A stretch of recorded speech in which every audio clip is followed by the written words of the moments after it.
Excellent. Okay, thank you. Oh, there, okay.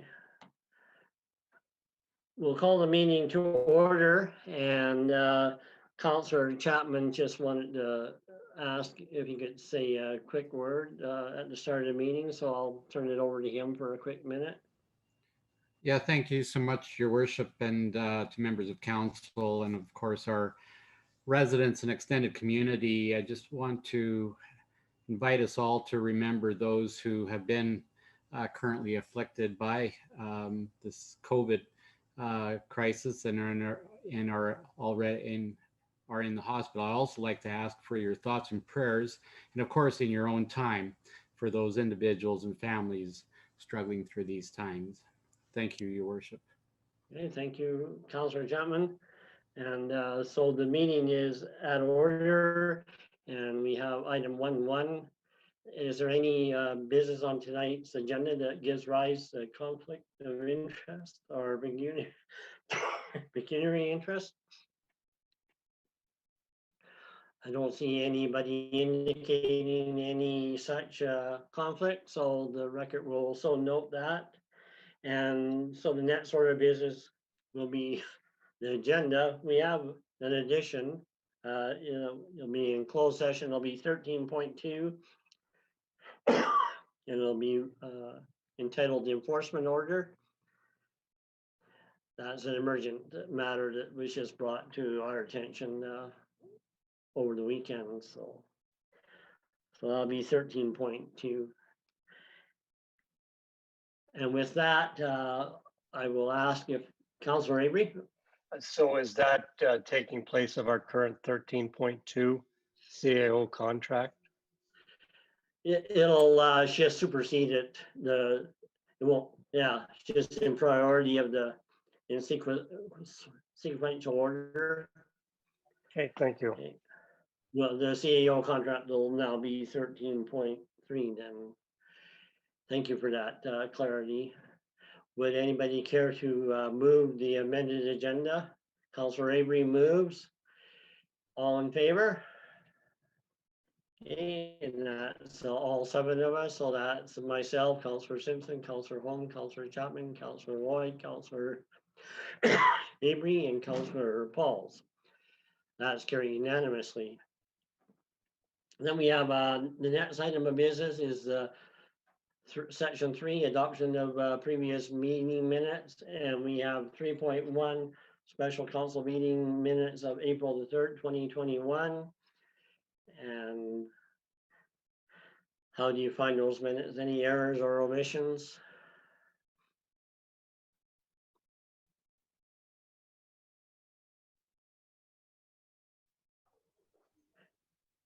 If they appear to be, Councillor Holm, you move them? I would move to adopt the minutes as presented for April 3rd. Thank you, Councillor Holm. Any discussion? Seeing none, I'll call the question. All in favor? Okay, and that's all 7 of us again. Myself, Councillor Simpson, Councillor Holm, Councillor Chapman, Councillor Lloyd, Councillor Pauls, and Councillor Avery. That's unanimous. Then we have 3.2, the minutes of April 12th, 2021.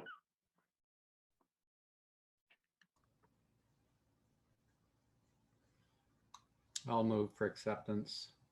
Thank you, Councillor Chapman. Any discussion? Call the question. All in favor? Okay, there. We got to get our synchronization down a little bit better, folks, but I believe that was unanimous. If I'm incorrect, please let me know, but that's Councillor Avery, Pauls, Lloyd, Chapman, Holm, Simpson, and myself.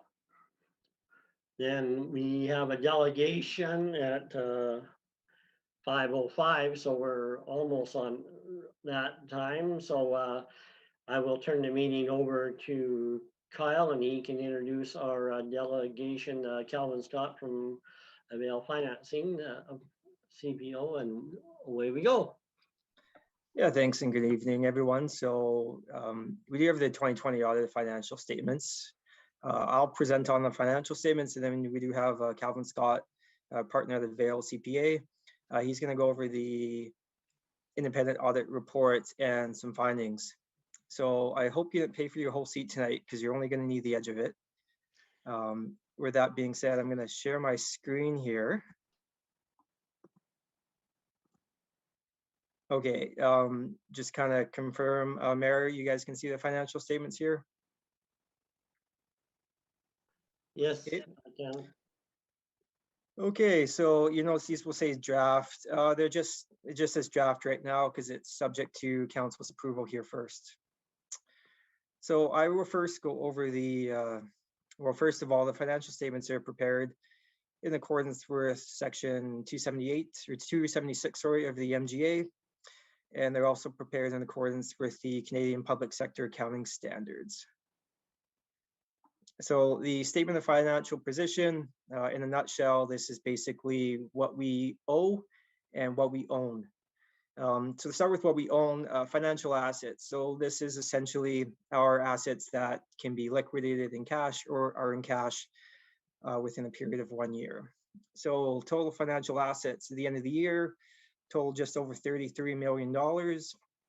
This is up from 31.8 million from the year before.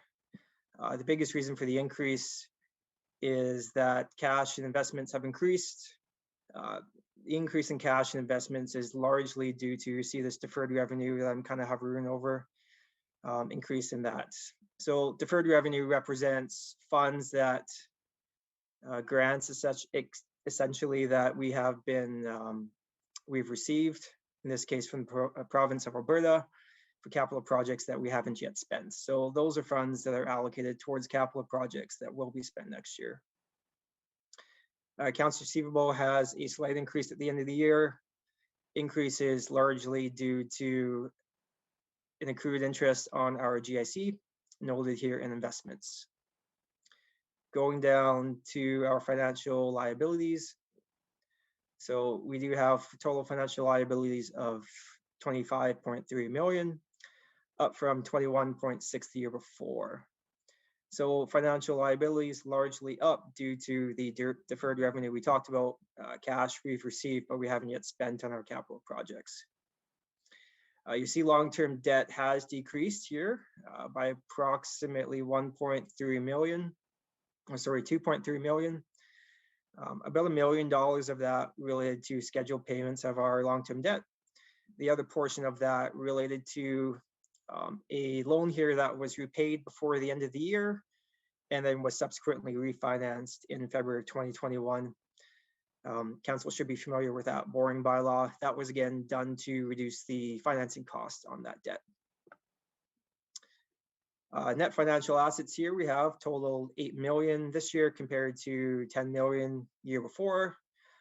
Net financial assets are essentially the cash we have in the bank if we were to pay all our debt off at today.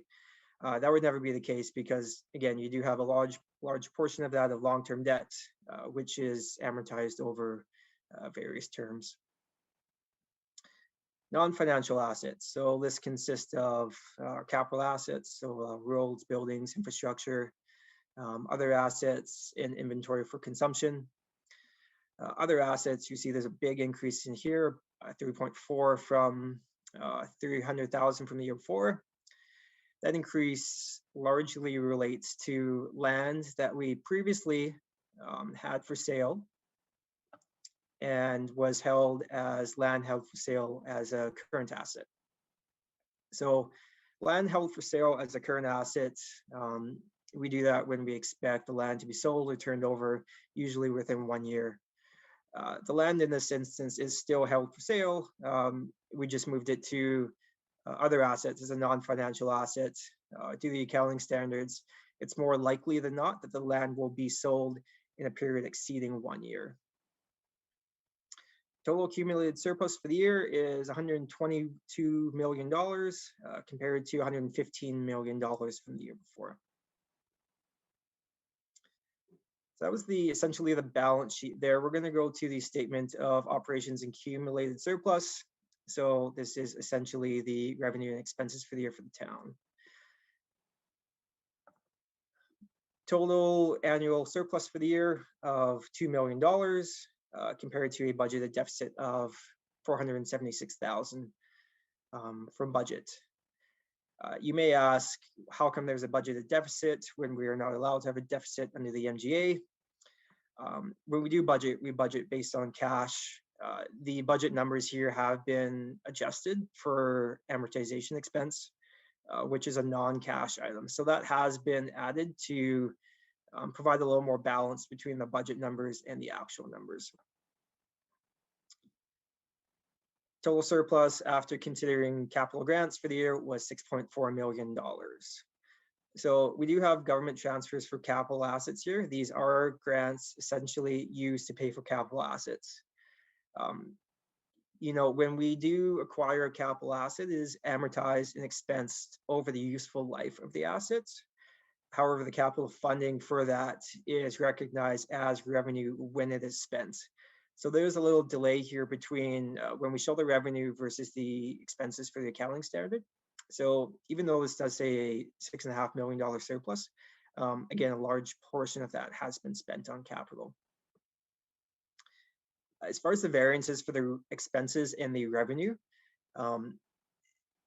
from the December financial update that was presented to council at the last council meeting, there has been no changes in any of these numbers. So we did provide a variance of those at the last council meeting. There is also some commentary in the staff report. So I'm not going to go over this individually. However, I will answer any questions from council on that. As we kind of proceed here, we're just going to skip a couple pages. Schedule 1, this is our accumulated surplus. So again, that accumulated surplus I touched on of just under $122 million. Balance at the end of the year here, so the very last line, about $95.6 million related to capital assets. So that's, again, essentially the surplus that we have from Town of Coaldale's historical capital investments.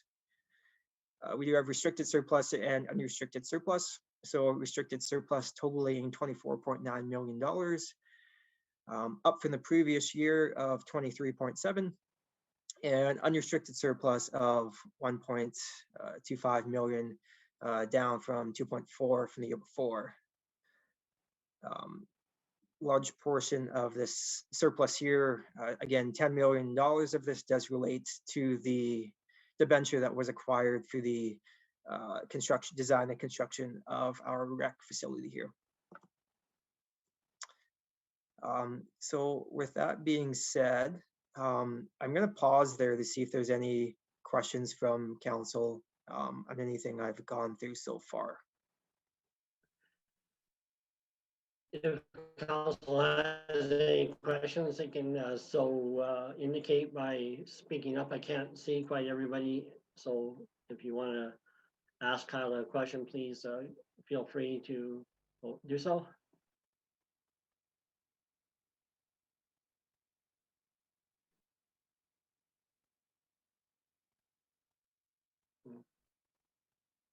Okay. So, Yes, back to you, Kyle. okay, so I'll kind of keep continuing here. So Schedule 2 of our financial statements, this details the capital transactions for the year.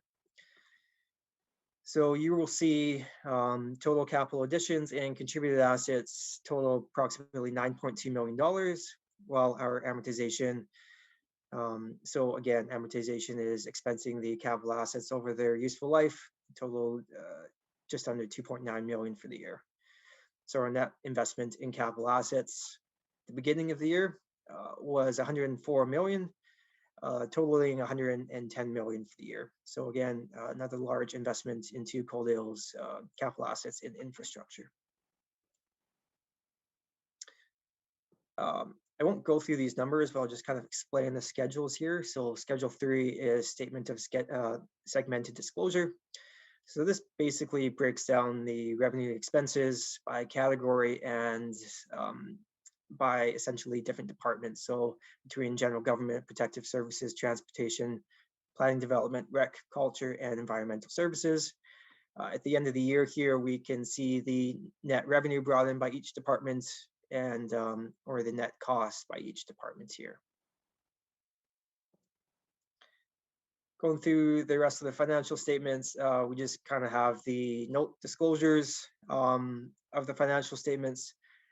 This will detail the various balance sheet items essentially into more detail if anybody wants to have a little more context on that.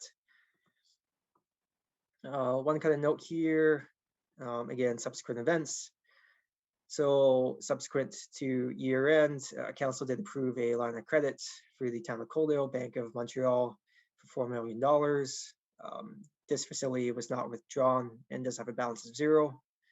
And again, the debt that was refinanced subsequent to year end, a little note about that. We've also added a note concerning the COVID-19 pandemic and just the future uncertainty that does have on the financial statements and operations of the town of Coaldale that various other businesses and municipalities are feeling. So that's all I'm going to touch on the financial statements. Before I turn it over to Calvin to talk about his audit report, is there any questions from council on the financial statements? Council, do you have any questions?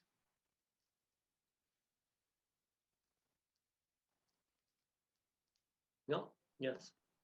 Okay, so I will tune it up for Calvin here from Reveal, and he will go over the audit findings. Perfect. Well, thank you very much for making my job easy. In presenting the financial statements, it's usually what I have to do, so I appreciate it, Kyle. I'll be running through The floor the yours, Calvin. wonderful. I'll run through the presentation, and I'll go through the independent auditor's report, and I will also just run through the comparative. So on an annual basis, we run through what's called the indicators of financial condition, and it's comparative graphs of how you did over the last 5 years. So those are the two things: independent auditor's report, indicators of financial condition. The independent auditor's report says that we had a clean opinion on the financial statements. So we have the financial statements are presented fairly in accordance with Canadian public sector accounting standards. Clean opinion is what you're looking for. The report also says that the statements are the responsibility of management.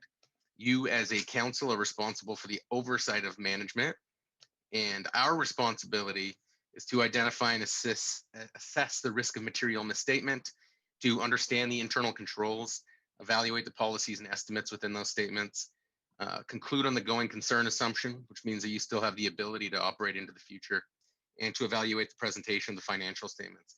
And as we had no issues with any of those, we provided a clean opinion on the financial statements. So we'll jump into the indicators of financial condition.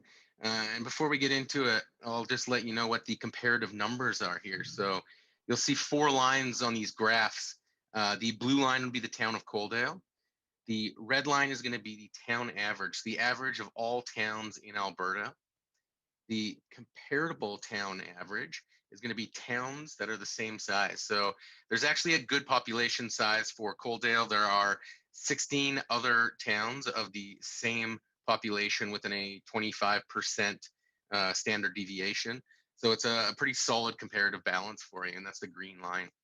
And the last line is going to be the purple line, which will have 31 different municipalities included, all within the same population range, but those aren't necessarily towns. So there could also be cities, villages, or MDs or counties included in those numbers.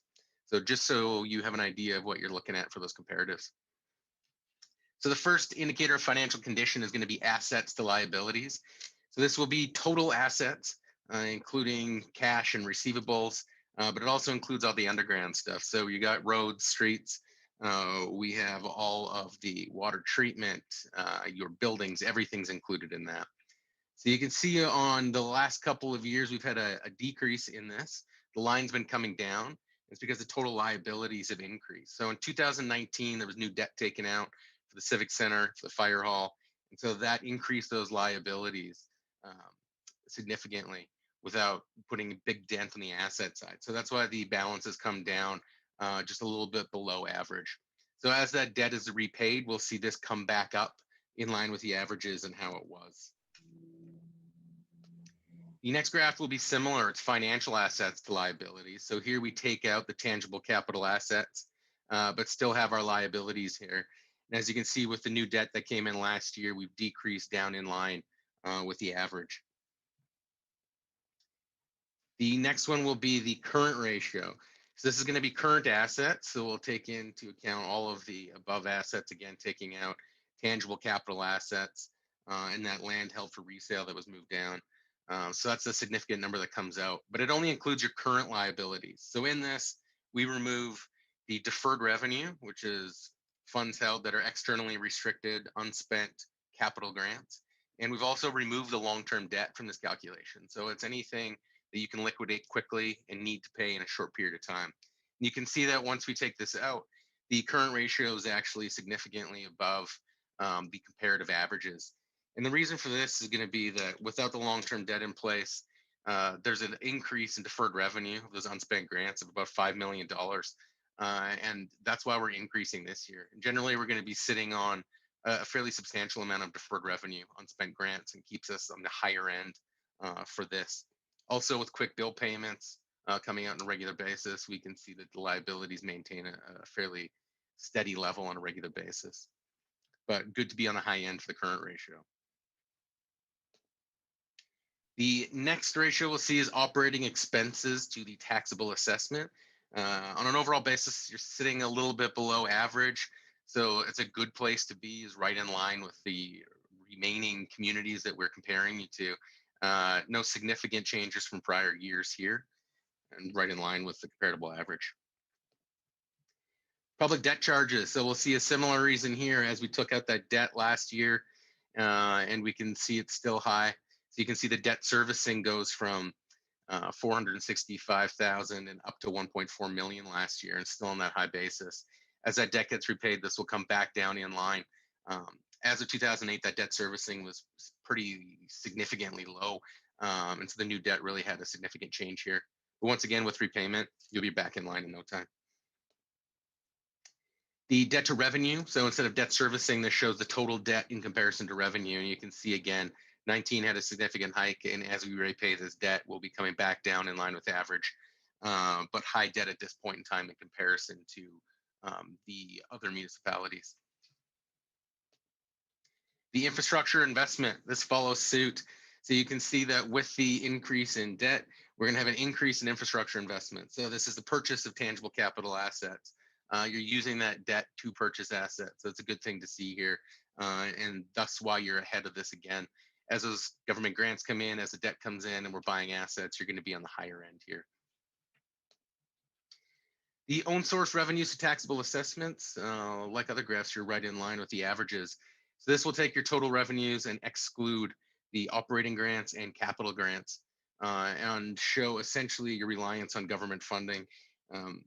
In here, you're right in line with regular funding. The own source revenue is going to include taxes, user fees, but it may also include insurance proceeds, gain on sale, any mitigation funds that come in. So there's some one-time funding that will bring you up in certain years versus others. But again, spending-wise, right on line. The revenue side, right on line with the taxable assessment. The government transfers and for total revenue, so we can see what you have for government transfers in comparison to the total amount of revenues for the municipality, up to 5.7 this year. Along with capital comes grants, and that's the reason we're up this year. Across all municipalities you've looked at, there's been an increase in government grants for capital purposes. So although the 2020 numbers aren't in for the comparative municipalities, I can assure you that everybody has increased on this side, and there has been a lot of capital that has happened in the past year.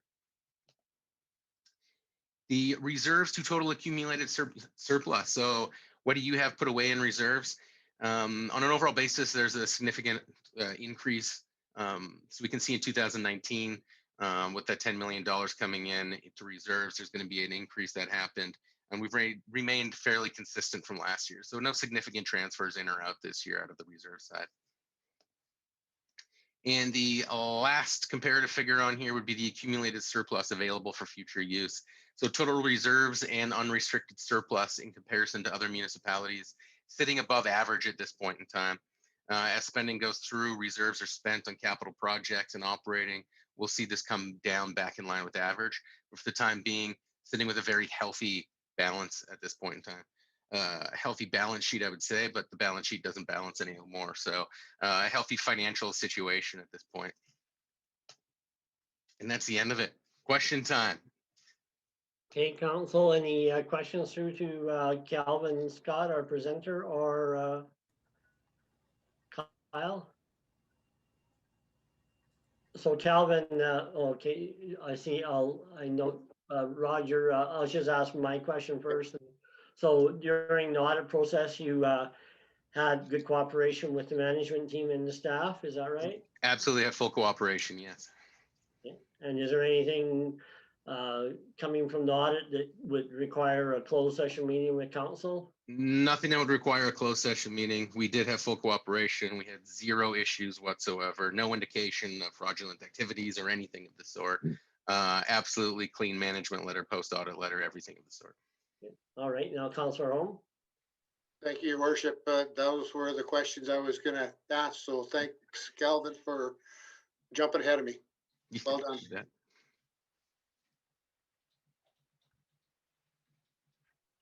I think I saw Councillor Chapman raise his hand. Go ahead, Councillor Chapman. Well, yeah, thank you so much, Your Worship, and through to either Kyle or Calvin. My question is this: your indicators of financial condition, as you presented them, are these indicators ones that municipal affairs would also use? And my second question to that would be, does this audit go to municipal affairs for their records? The audited financial statements, so the financial information return, would go to Alberta Municipal Affairs.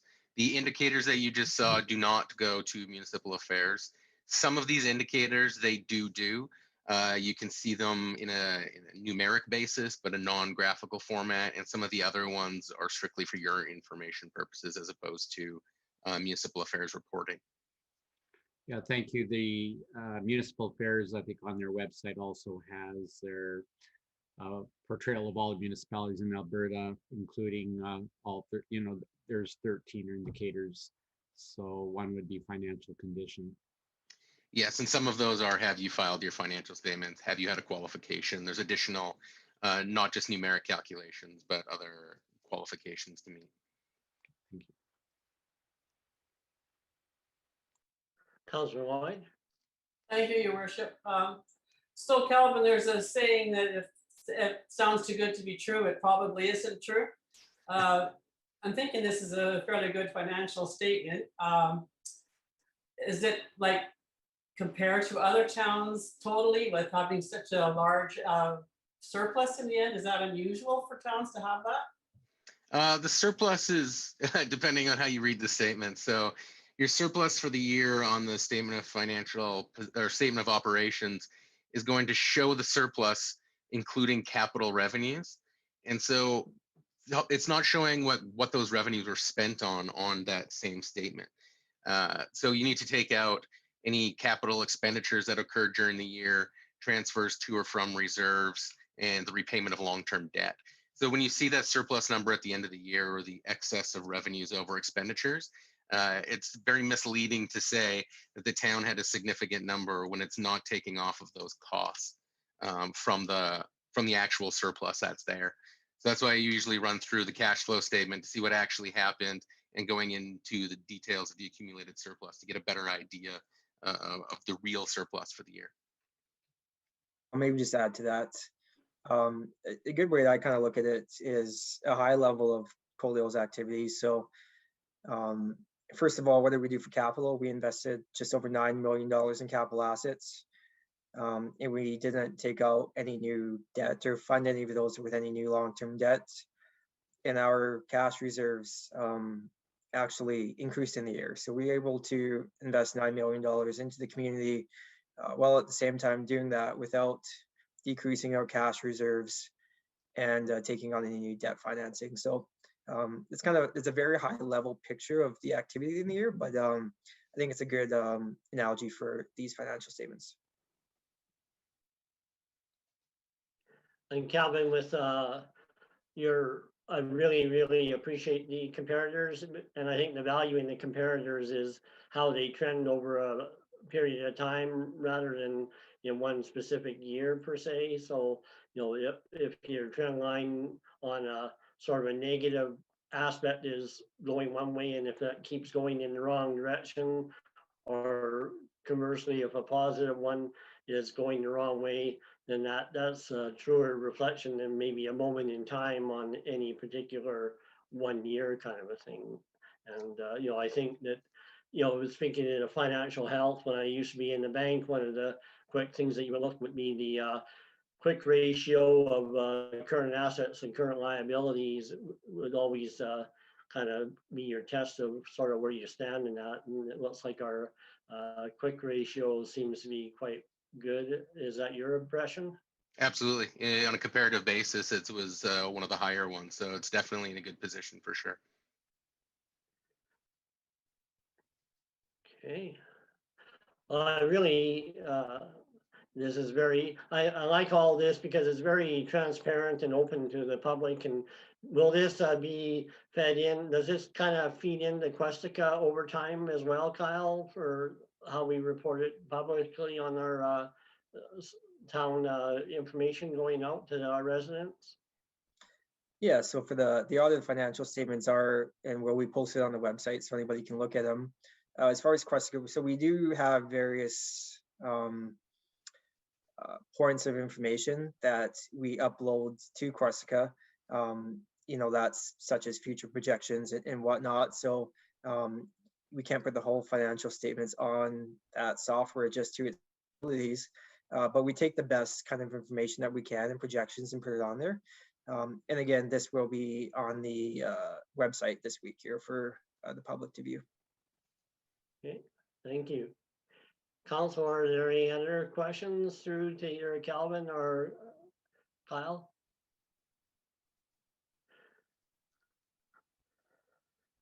So Kyle, at this point in time, it would appear that the order of business is for a motion to adopt the audited financial statements. Is that correct?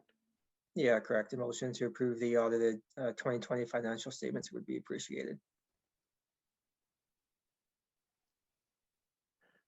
Councillor Pauls would like to sponsor that motion to approve the audited 2020 financial statements as presented. Any discussion? I see none. I'll call the question. All in favor?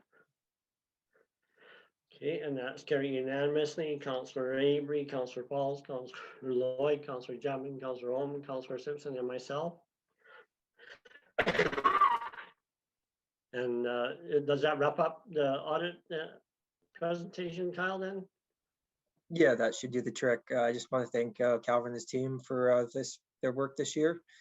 Maybe if anybody wants to give Calvin some advice, tell him not to cheer for the Chargers next year, but that's about all.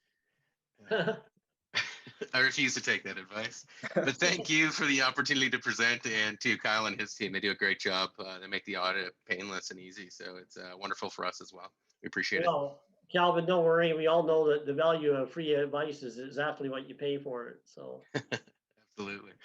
But I want to echo Kyle's remark that thank you for the team of Avail for the work that they do, but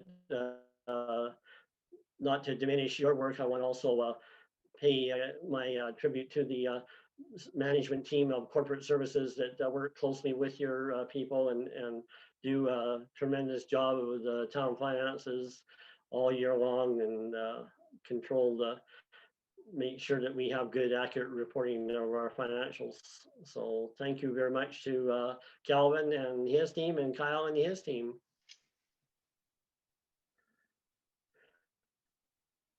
Okay, and then we have, without further ado, we will continue the Kyle Beauchamp hour and go to item 7.1, the tax penalty bylaw. So 2021 808 C04 21. And I believe that would be, the agenda says first reading, but I believe we're looking for possibly third reading, depending on how the discussion goes tonight. So go ahead, Kyle. Yeah, thanks. So we do have the tax penalty bylaw. So at the last council meeting on April 12th, we did have first and second reading. So bringing the bylaw back for third reading.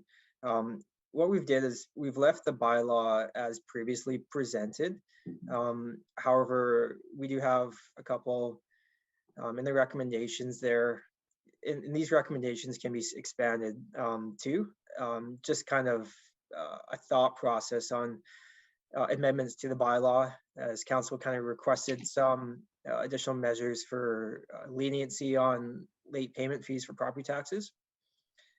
So before we kind of get into it, I just want to provide additional context with how the deferral of the property tax deadline was handled last year. So when we're looking at these stats, we're looking at the gross dollar values for property taxes. We're not looking at the number of households or number of businesses. So when looking at what was collected for each month versus 2019 for a benchmark, for July, we saw approximately an additional increase of 39%.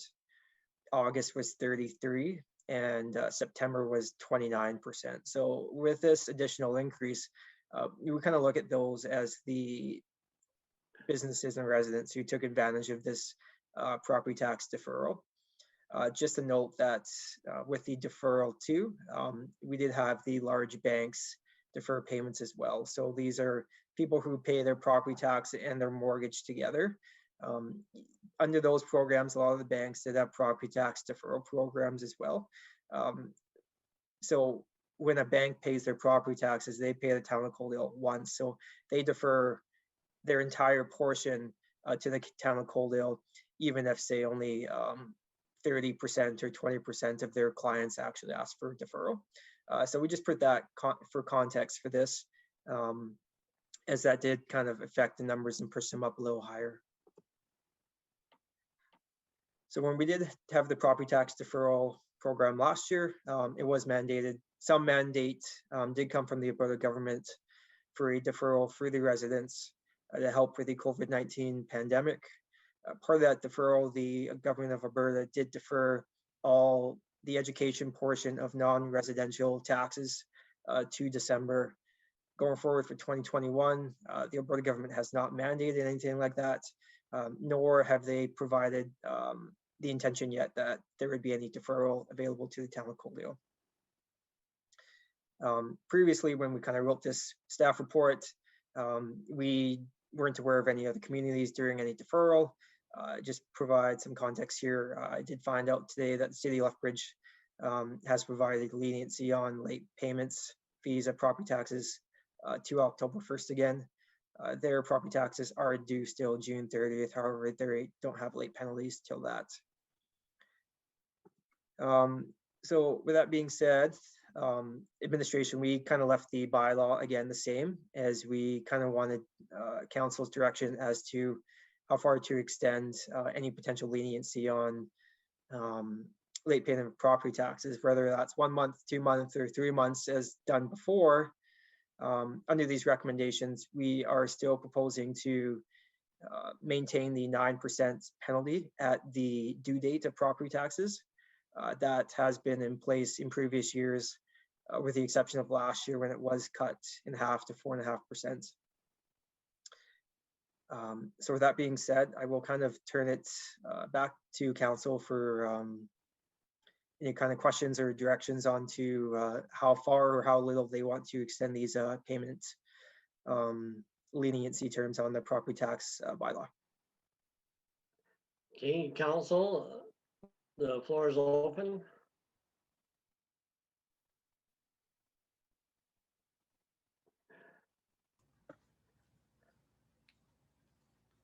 I guess, I'm kind of favoring a little bit of the aspect. I believe at the last council meeting we heard, and it seemed that, the city of Lethbridge didn't move their payment date, but they did kind of allow for a little bit leniency on the penalty phase. And I think, your graphically and your report seems to indicate that there's no empirical data on the number of people that actually, were under financial hardship and took advantage of the deferral, but so it's hard to know exactly what extent we provided any relief in the program. I'm sure that there were a number of businesses and people that did experience financial hardship and found it worthwhile, but there might have been, some constituents out there that also took the opportunity to keep the money working for them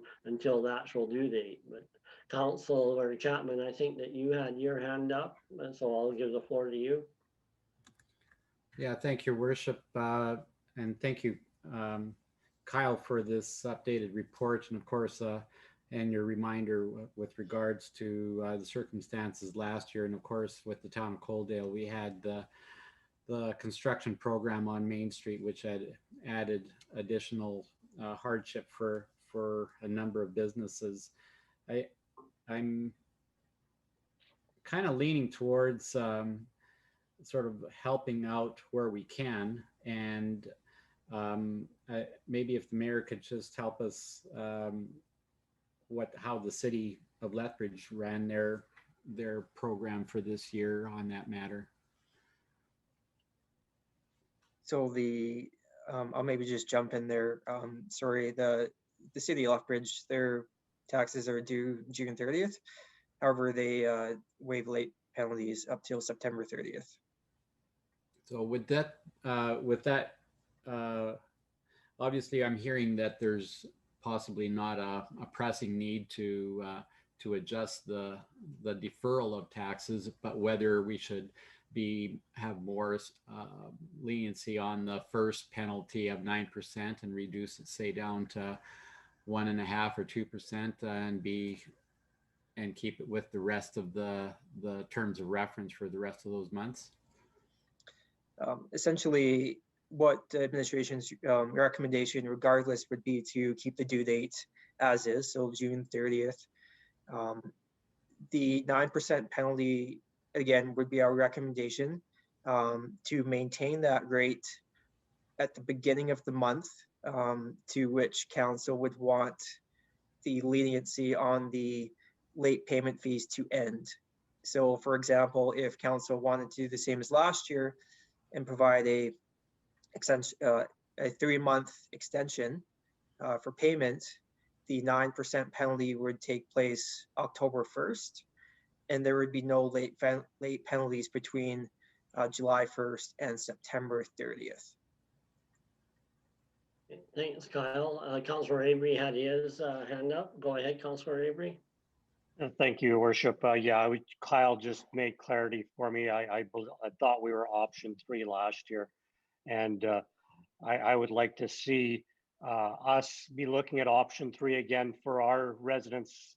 I appreciate what Lethbridge is doing, but sometimes we need to be first and be the innovators. And I believe we were looking at this 2 weeks ago before the cities was even announced. So, I believe Coaldale is always on the cutting edge of everything we're doing and making sure our residents are looked after. So I would like to make a motion that we keep the same deadline date of June 30th with option 3 and the third reading of the bylaw. If council doesn't mind, if I just jump in there to Councilor Avery's motion. Option 3 essentially would be a 2-month deferral.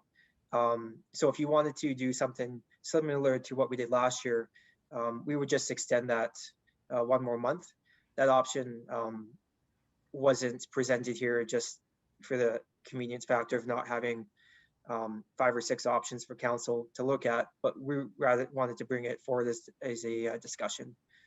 So if you wanted to do 3 months, you would just extend that your motion to 1 more month there, or you could leave it as is. Just jump in there.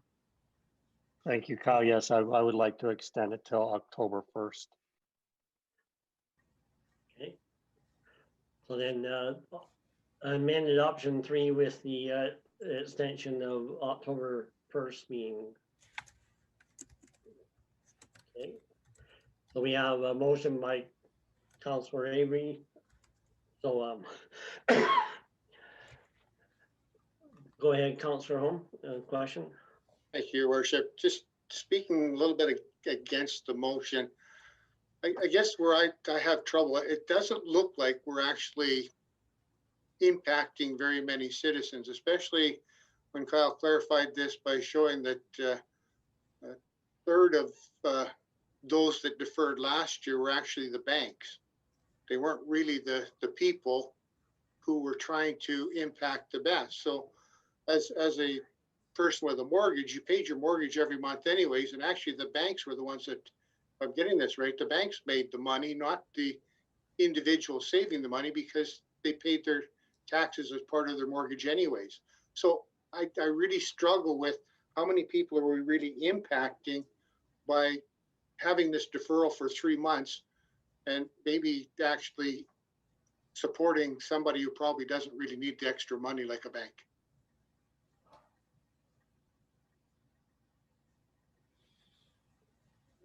I would, I guess, I guess there's 2 items. There's not necessarily a deferral of the property taxes.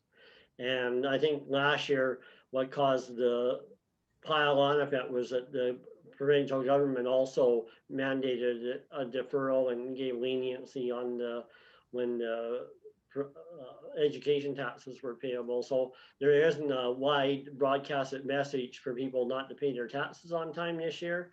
But I would guess I would almost argue a little bit differently that probably this methodology does provide relief to the people that actually can't pay it, because they won't, they're not gonna not pay it kind of thing. Generally we're gonna encourage people to actually pay their taxes on time, and there's no widespread program by the senior levels of government to encourage it. But so I think we might be able to give some assistance a little bit, and I don't think it comes at a huge cost. Like the $40,000 cost that Kyle had before was because of a wider, broader program that was utilized. But that's just my thought. I think Councillor Chapman had a point, and then we'll come out to Councillor Home. Thank you, Worship. Through to Kyle, I think the 2 things that we that were caveats last year, one was that those who were on the TIP program would not be eligible, and the second one I thought was the mortgage situation. So if people are paying their taxes through their mortgages, is that how that worked with the banks? So to address the first point, if residents are on TIP, you're already receiving basically a waiver of late penalty fees on their taxes. They're already receiving deferral. Right. TIP program, we take the total property taxes and they pay it evenly from January to December of each year. So if you pay your property taxes in bulk, they're usually due June 30th. Those on the TIP program have 12 payments over the year up till December to pay their taxes. So if you're on the TIP program, which we do encourage, you already do receive a deferral. For the mortgage, people who pay their property taxes on their mortgage generally have to have those paid up to the bank by June 30th or whichever date established by the bank. The bank will then pay the town of Coaldale a lump sum for all of their clients at the due date. So generally before June 30th, however, that was extended for last year. So does that answer your question? To a large degree. I think what I'm hearing then is that the banks did not defer any any late penalty fees to their clients, even and yet they deferred the payments to the town. So I'm really disappointed in hearing that the banks were operating that way. Well, just to touch base on that, most of the banks did offer property tax deferral programs last year. but those who wanted to take advantage of it have to contact their bank and take advantage of it. So in part of that number that the banks did defer, I no doubt believe that there were some that wanted their property taxes deferred. However, that percentage, it may only be 10%, it may be 20%, it may be 30%, but there's no way it was 100%. And that's due to the logistics of how the banks, as part of this, they pay the town of Coaldale one lump sum rather than as each payment for property taxes come in. So with that in mind, they do pay it basically at the established due date by the municipality. To my understanding, banks aren't offering property tax deferrals right now, but I could be wrong. Okay, Councillor Holm, you had your hand up? Yes, thank you, Worship. And the other thing I wanted to point out on this one, I think when we unanimously supported this last year, I think all across the province, all across the country, we all supported, because I think there was a true thought that by October, this COVID thing was going to be over when we made this motion back in March of 2020. And I think we made the motion thinking that when it's over, people will be back to work and that little bit of penalty that we've given up isn't going to be an impact. I'm not certain that this is going to be over by October 2021. So all we're doing is really deferring the pain that the same person's going to have anyways. So what are we really, I'm struggling to know what it is we're trying to solve here. Because I think the person that's out of work today and is having difficulty today is going to be the same person that's having difficulty 2 or 3 months from now. So I'm not in favor of making any changes to it.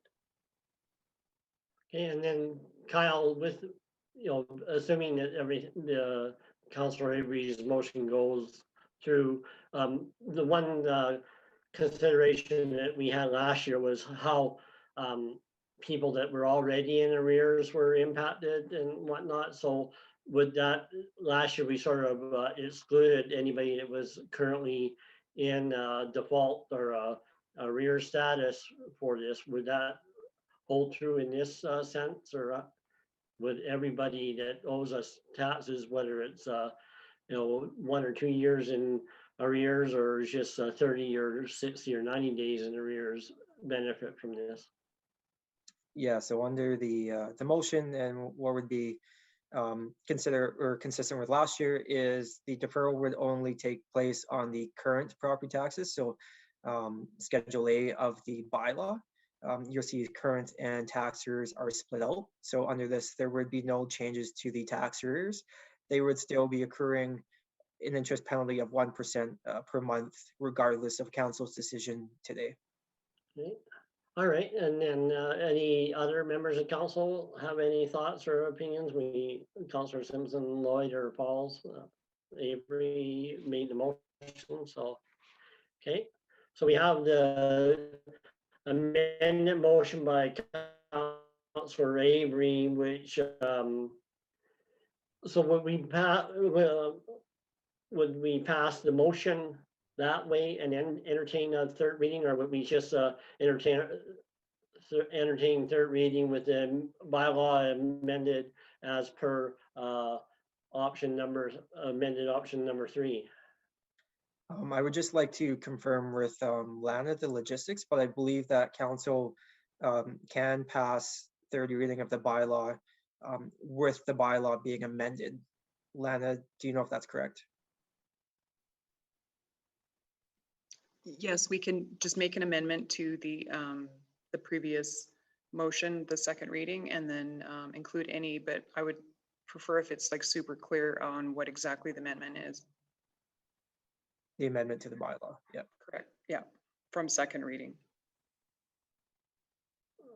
So Councillor Avery, if I understand correctly, the amendment would be option number 3, which would be to give the 3-month leniency on the penalty, the 9% penalty, with the penalty to be effective October 1st, the date up till September 30th, is that correct?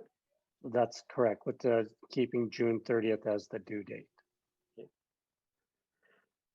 Okay, so then you sponsor, do we have to go back and amend second reading, Anna, or can we amend on third reading? No, we can amend on third reading here. Okay. That was clear, thank you. Okay, so then Councillor Avery does sponsor third reading of the bylaw as amended, with the previous clarity on what the amendment is already stated. So any further questions? I see none. I'll call the question. All in favor? Okay, so now, so we have, okay, and then opposed? Okay, so we had myself, Councillor Chapman, Councillor Lloyd, Councillor Avery, Councillor Simpson in favor, and opposed, Councillor Ohm and Councillor Pauls. So we have 5 and 2. Is that correct, everybody? Yeah, okay, good. Thank you, everybody, for that. And then we'll go to the next item, which would be 7.2. And that would be, again, Kyle, the supplementary assessment tax bylaw. Go ahead, Kyle. Thank you again. So we do have, yes, the supplementary assessment tax bylaw number 811-C-04-21. So supplementary assessment tax bylaw does need to be passed by council each year. This again is essentially the same bylaw that was passed by council in previous years, being brought forward for the 2021 tax year. So just to provide a background onto supplementary tax, every year, residents must pay their property taxes based on their assessed value. When you have for example, a home that is under construction midway during the year for 2021, the taxpayer is only paying tax on not the full version of that house. So when that property is completed construction in the end of 2021, they basically pay a supplemental tax on the new value of that property once it is completed construction, ensuring that property is paying its fair share of property taxes for the year. With that being said, I will turn this over to council for any questions. Okay, the floor is open to council with any questions. And tonight we can entertain all 3 readings if that's the desire of council.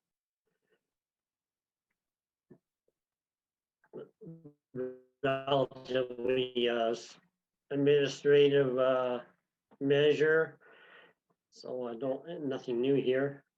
So does it need, unless there's any questions, I'd be prepared to entertain a motion to sponsor first reading of the bylaw. Councillor Simpson, any discussion? I see none. I'll call the question. All in favor?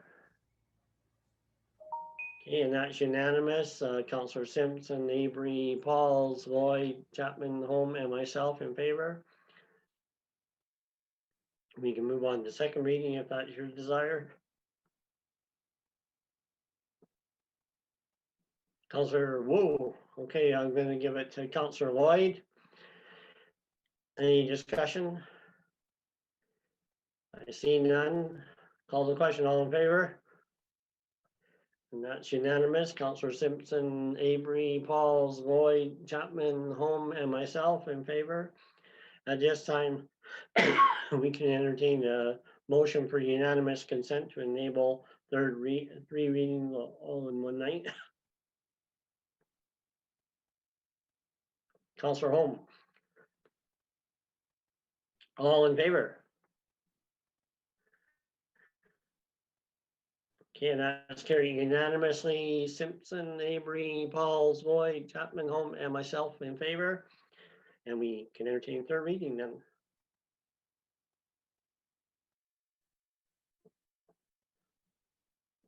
Well, I think Councillor Pauls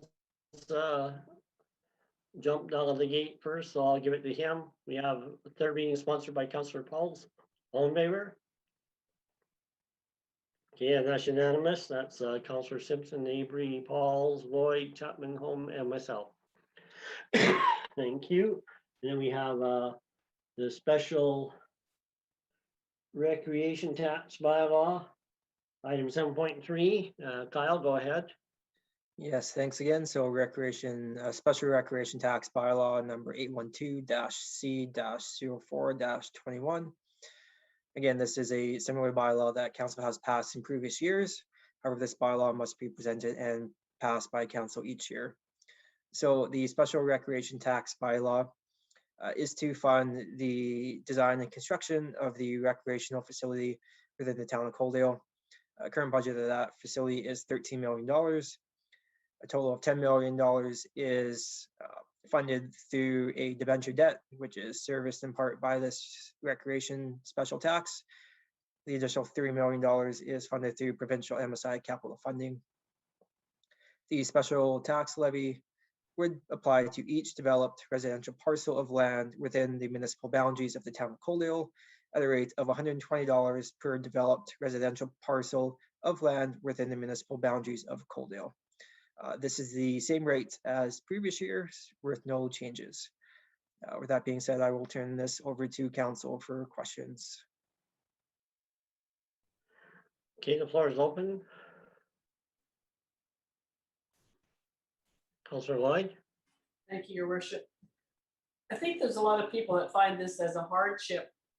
If we start fundraising and getting money for the new rec center, will we be able to alleviate this and cancel this tax? Or is this going to be forever? Currently, the budget for this is that it would be a essentially over the life of the debenture debt required to pay for the facility. So the debenture is 25 years. As for the budget of this, it would have to be required over a period of essentially the same amount at this time. Possible grant fundraising and whatnot. Again, those are potential additional revenues.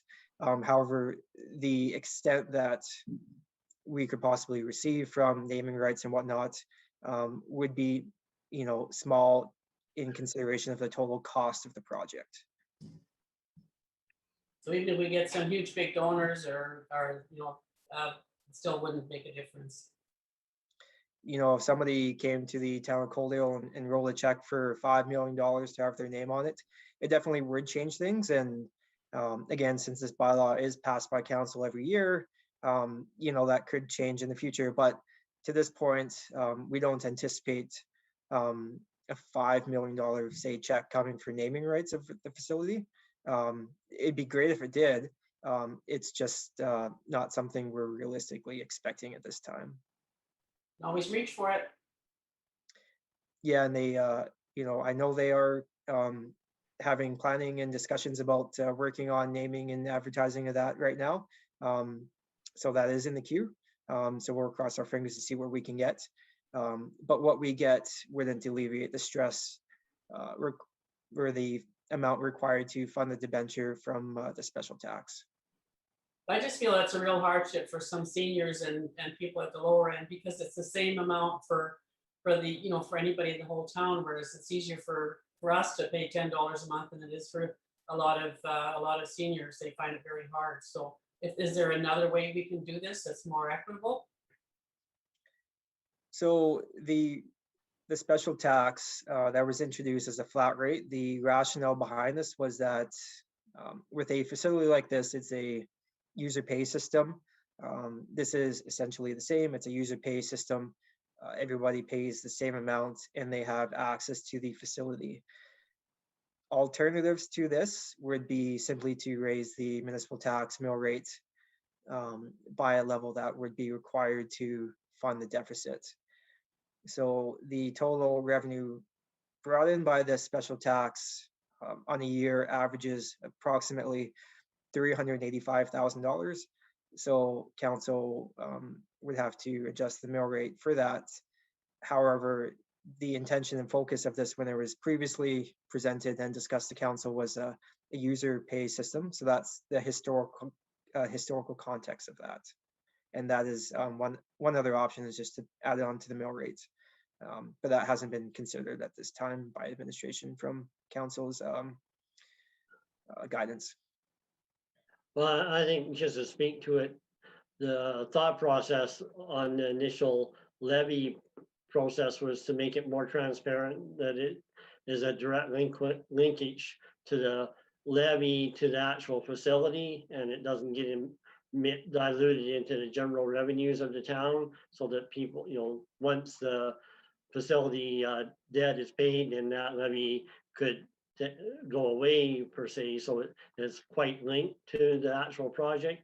And then in the spirit of what you were saying, Councillor Lloyd, I believe the application of spreading out this cost in the general mill rate would actually be more unbalanced to everybody, because if you had a higher property tax assessed value, you would be paying proportionately higher amount of the recreation levy, regardless of how much you use the facility or whatnot. So it was sort of the best of the options presented, and like you've indicated, maybe that gives some good thought for people in the fundraising world to come up with the numbers that Kyle say, so that we can maybe potentially have or whatnot the levy in years going forward, kind of thing. But without passing this bylaw, then the only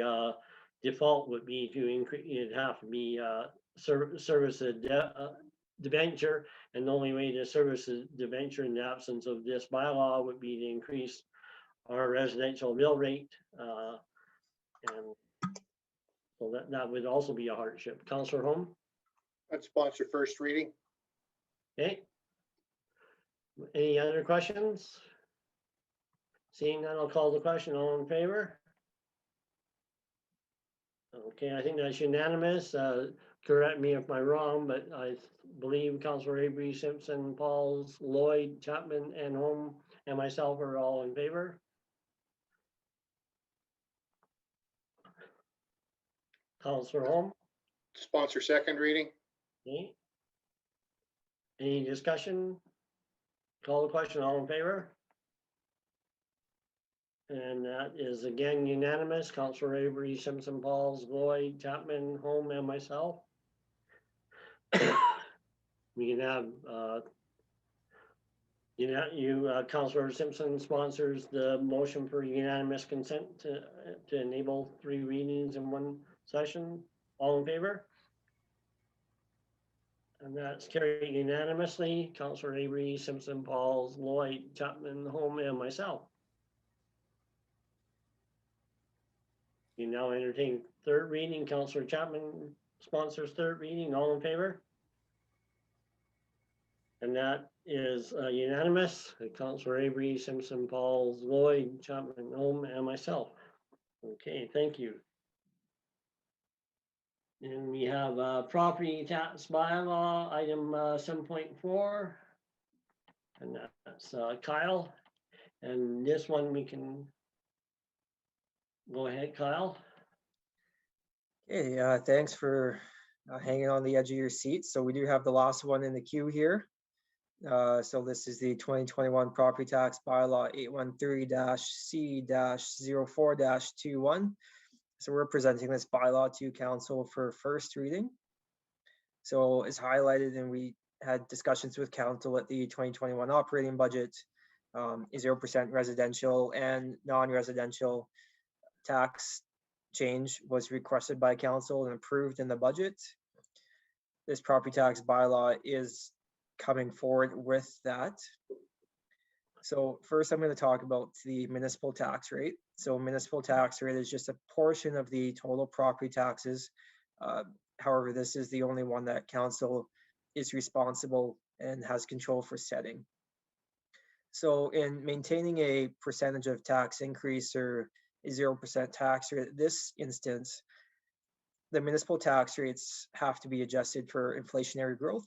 So when we receive our assessment back from our assessors, it contains details of property growth, so new growth and development within Coaldale, as well as inflationary changes on an average level to the properties in town. So again, this is an average percentage. Not everybody's property will increase by this percentage.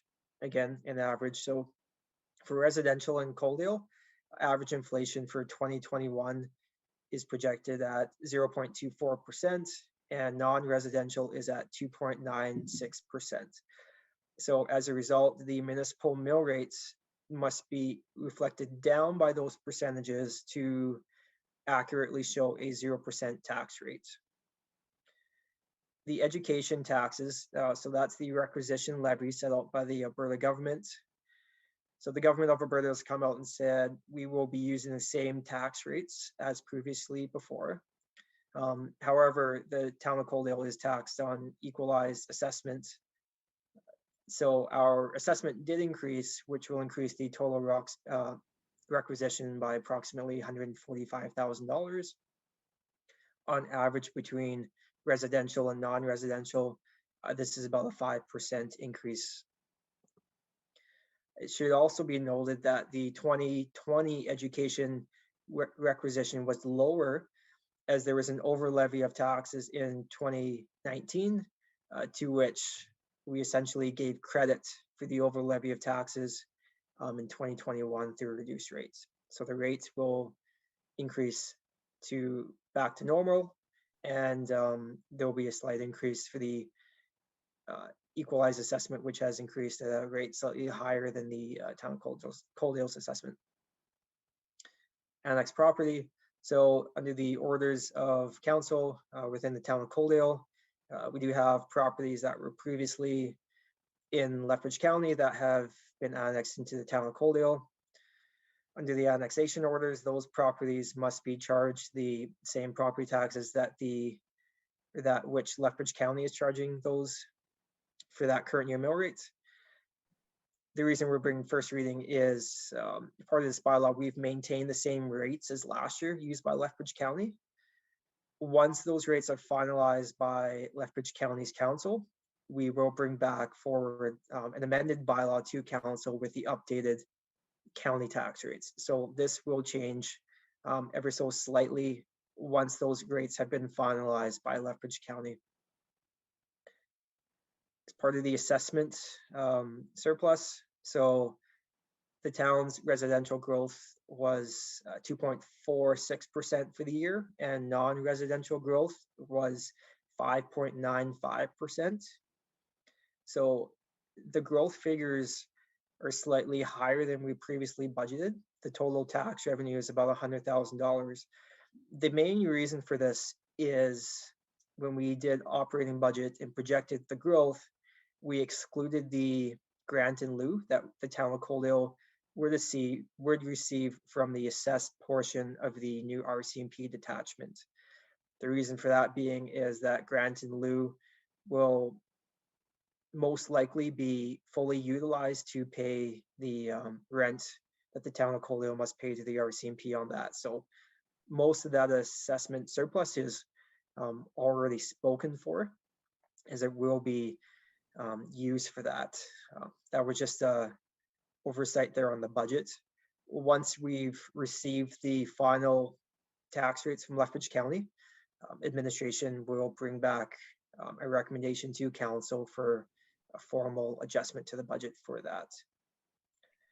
Just some other information here.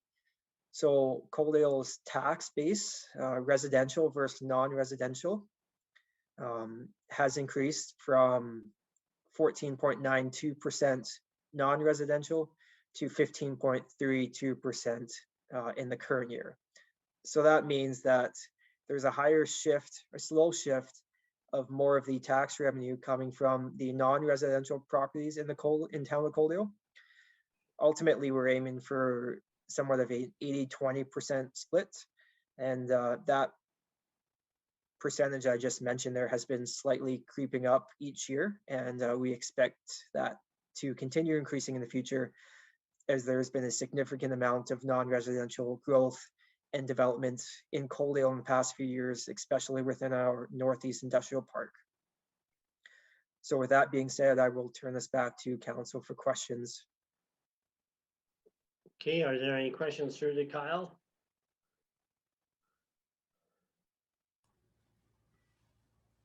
Councillor Chapman? Yeah, thank you, Worship. Through to Kyle, what exactly again was the number of the grant in lieu for the RCMP in years past?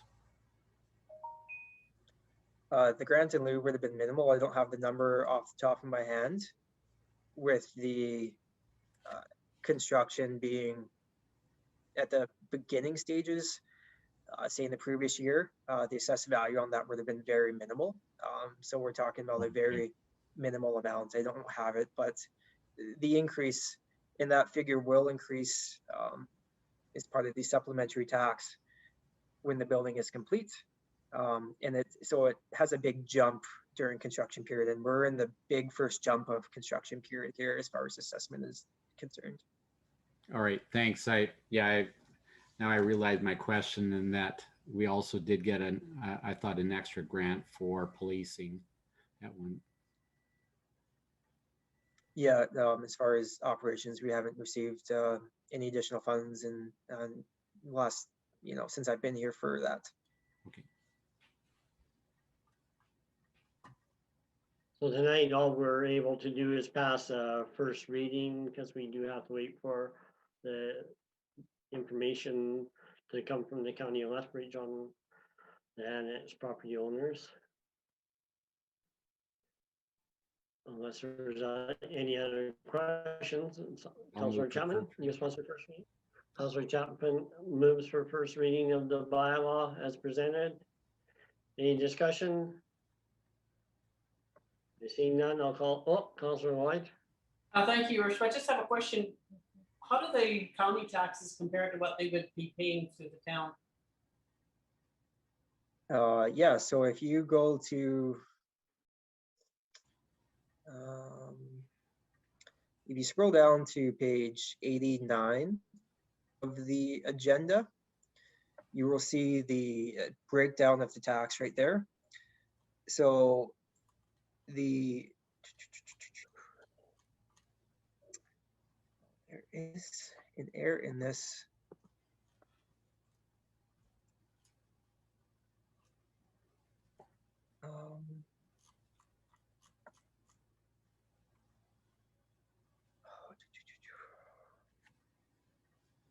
I'm just looking at the rates here.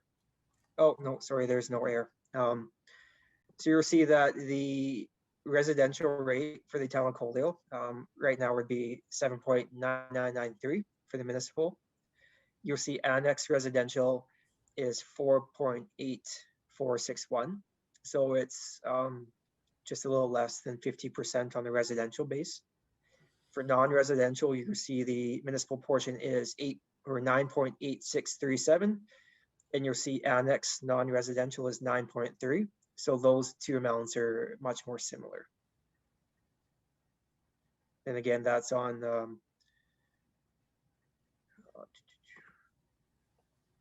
that is on page 89 of the staff report here.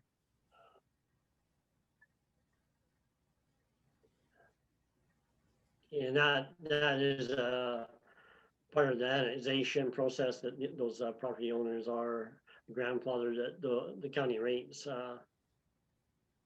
for a number of years after annexation, unless there's a change in use of the property in that period of time. So, okay, Councillor Chapman has his motion for first reading. Unless there's any other questions, I'll call the question. All in favor? And that's unanimous. Councillor Avery, Simpson, Halls, Lloyd, Chapman, Holm, and myself. Thank you, Kyle.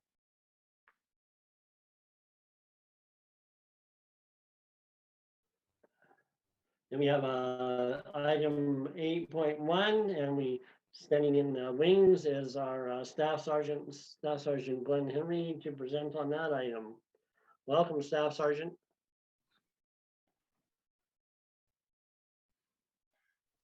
Thank you very much. This is our first attempt at Zoom, so please bear with us. Appreciate the opportunity to speak with council tonight. With me to my right is Corporal Murray Gordon. He's going to sit in and help me with this presentation. This is a little bit of an odd presentation on my side in that our district office and our key division office have provided a bit of a new format for reporting to the communities on our human resources, financial data, and crime stats. Some of that information that we have is something that we shouldn't be speaking in public in relation to our, especially our human resources. So we'll maybe just speak at this moment to some of our crime stats. The document that was provided by our K Division analyst folks is a document that looks at crime stats from January to February 2017 to 2021. And it looks at some long-term criminal stats, upswings, decreases, that type of stuff. There's nothing in there that, from my perspective, unless there's some questions that really jump out in over a bit of a trend. One thing I'd like to do is just to kind of highlight, as I've done in the past, some of our quarterly reports, which is basically a report year over year. So for this quarter, January 1 to March 31st, comparison of our stats 2020 to 2021, those 2 years. I think of particular note is in this quarter for 2020, the Coaldale RCMP received 725 calls for service. In 2021, that number dropped to 458. So we've seen a significant drop in our calls for service. Some of the more prevalent calls that we get, Mental Health Act responses, for example, 18 in 2020, 19 in 2021. Our victim services referrals, 47 in 2020, and they've dropped to 31 in 2021. Our assaults increased from 9 to 13 year over year. Our theft under decreased from 20 to 19. Our theft over 5,000 decreased from 9 in 2020 to 3 in 2021, again for just this quarter. The possession of stolen property offenses, 3 in both years. Our mischief offenses dropped from 24 to 14 year over year. Our fraud offenses increased a little bit, 3 to 4. And our break and enters increased from 2020, we had 6 to 8 in 2021. So I know I gave those numbers pretty quick and gives you a bit of a snapshot of how we're doing. The divisional 5-year average for calls for service, and just now this past quarter, year over year, how we're done. I'm not sure if Mayor or Council, if you have any questions on our crime stats. Any questions, Sue? Staff Sergeant? Councillor Simpson? Thank you, Your Worship. So the one question I have is, you see all over social media posts about, basically, I think it would fall under the suspicious person, vehicle, property. Are people just not calling in as much about it now? Is that why there's that decrease, do you find? Or is it because we're more stuck at home, so nobody's really doing anything anyways? It's always difficult to try to interpret some of these stats. I think what you mentioned about people being at home certainly applies. But I don't know why we get a drop from 725 to 458. Maybe in a year's time when we don't have these issues with COVID, maybe these stats will rise. But I don't think I could really give a quick answer as to why we have those. There could be multiple reasons. Economic is always an issue. Social is an issue. Crime of opportunity is an issue. I don't know what the effect is here for us. I think the more important stat here is for the community to understand that our crime stats have actually dropped significantly. Our calls for service have dropped significantly. So if there's an issue, and we hear a lot about rural crime and increase in crime, my answer is we actually have a decrease in crime here, which is a good trend. This is something that we're obviously will monitor quarter over quarter, year over year. But we're not seeing huge spikes year over year in our most common calls for the most part. Any other questions? Councillor Chapman? Yeah, thank you, Worship, and thank you so much, Staff Sergeant, for joining us today and to share your report. I'm looking at it now with your first quarter numbers for 2021, and maybe whether I'm reading this wrong or not, but some of the alarms I do have or concerns with regards to some of the first quarter numbers are equal to the full of 2020. For example, on your assault numbers, we've got 9 versus for this quarter versus 8 last year. Theft under 5,000, we've got 13 to date, as opposed to 16 for last year total. So those are just some examples. I've highlighted a couple of other ones, including criminal harassment, that sort of a thing, which kind of reflect to me, you know, maybe where there might be some trends, although the cannabis situation shows 0 so far, which is good news.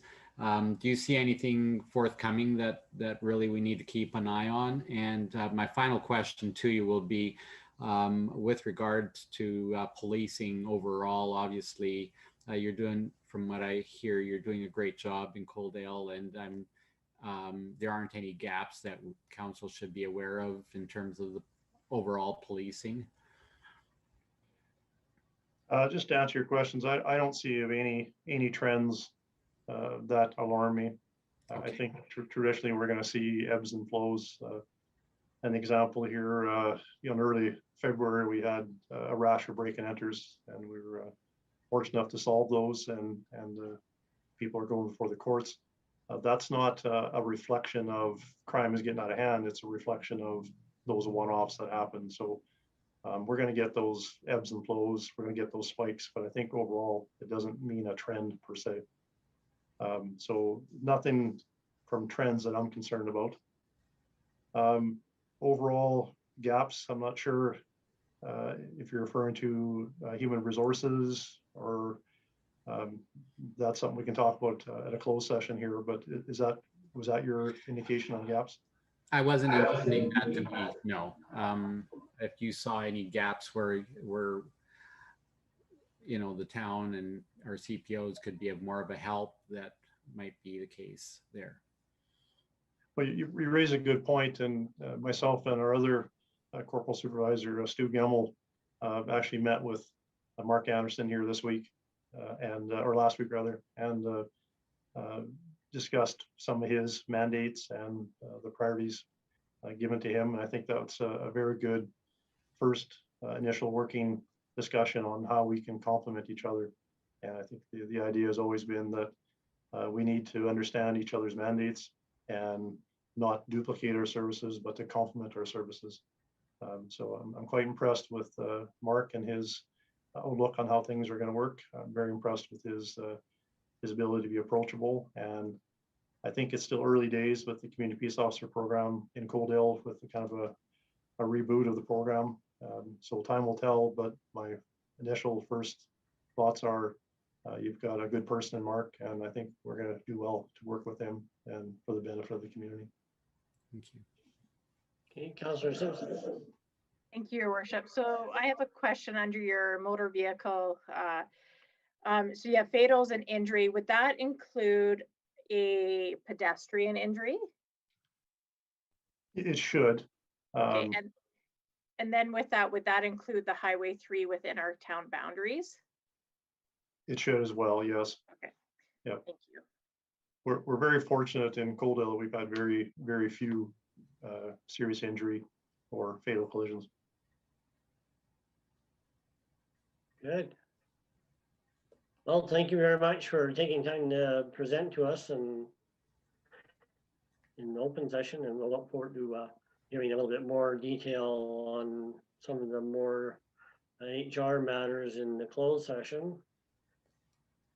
You need motions on any of the materials presented, or just receive these for information? I think the idea here is just for general information of council on how we're doing and a bit of a change of format based on our division. So, would anybody care to make a motion to receive the Councillor Simpson moves? And any discussion? Okay, I'll call the question. All in favor? And that's unanimous. Councillor Avery, Simpson, Chapman, Pauls, Lloyd, Holm, and myself. Thank you, Staff Sergeant. Thank you. And we move on to item 8.2, and it is the council strategic plan. And so I will turn the floor over to CAO Hastings for that portion of the meeting. If you're there, Kevin. Thank you, Mr. Mayor and Town Council. I'm going to screen share so that my PowerPoint presentation is visible for you. So just a moment, please.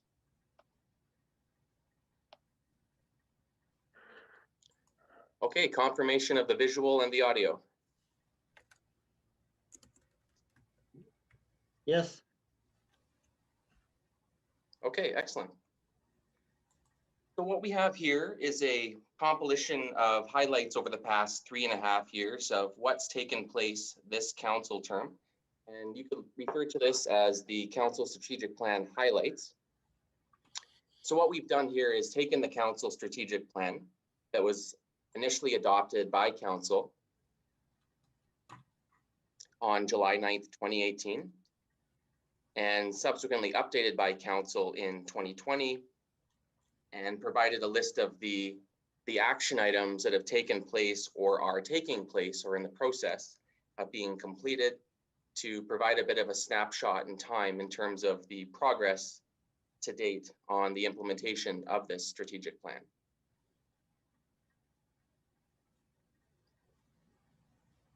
On October 24th, 2020, Council updated the original strategic plan and amalgamated the 11 original strategic categories into 5 overarching focus areas or priorities.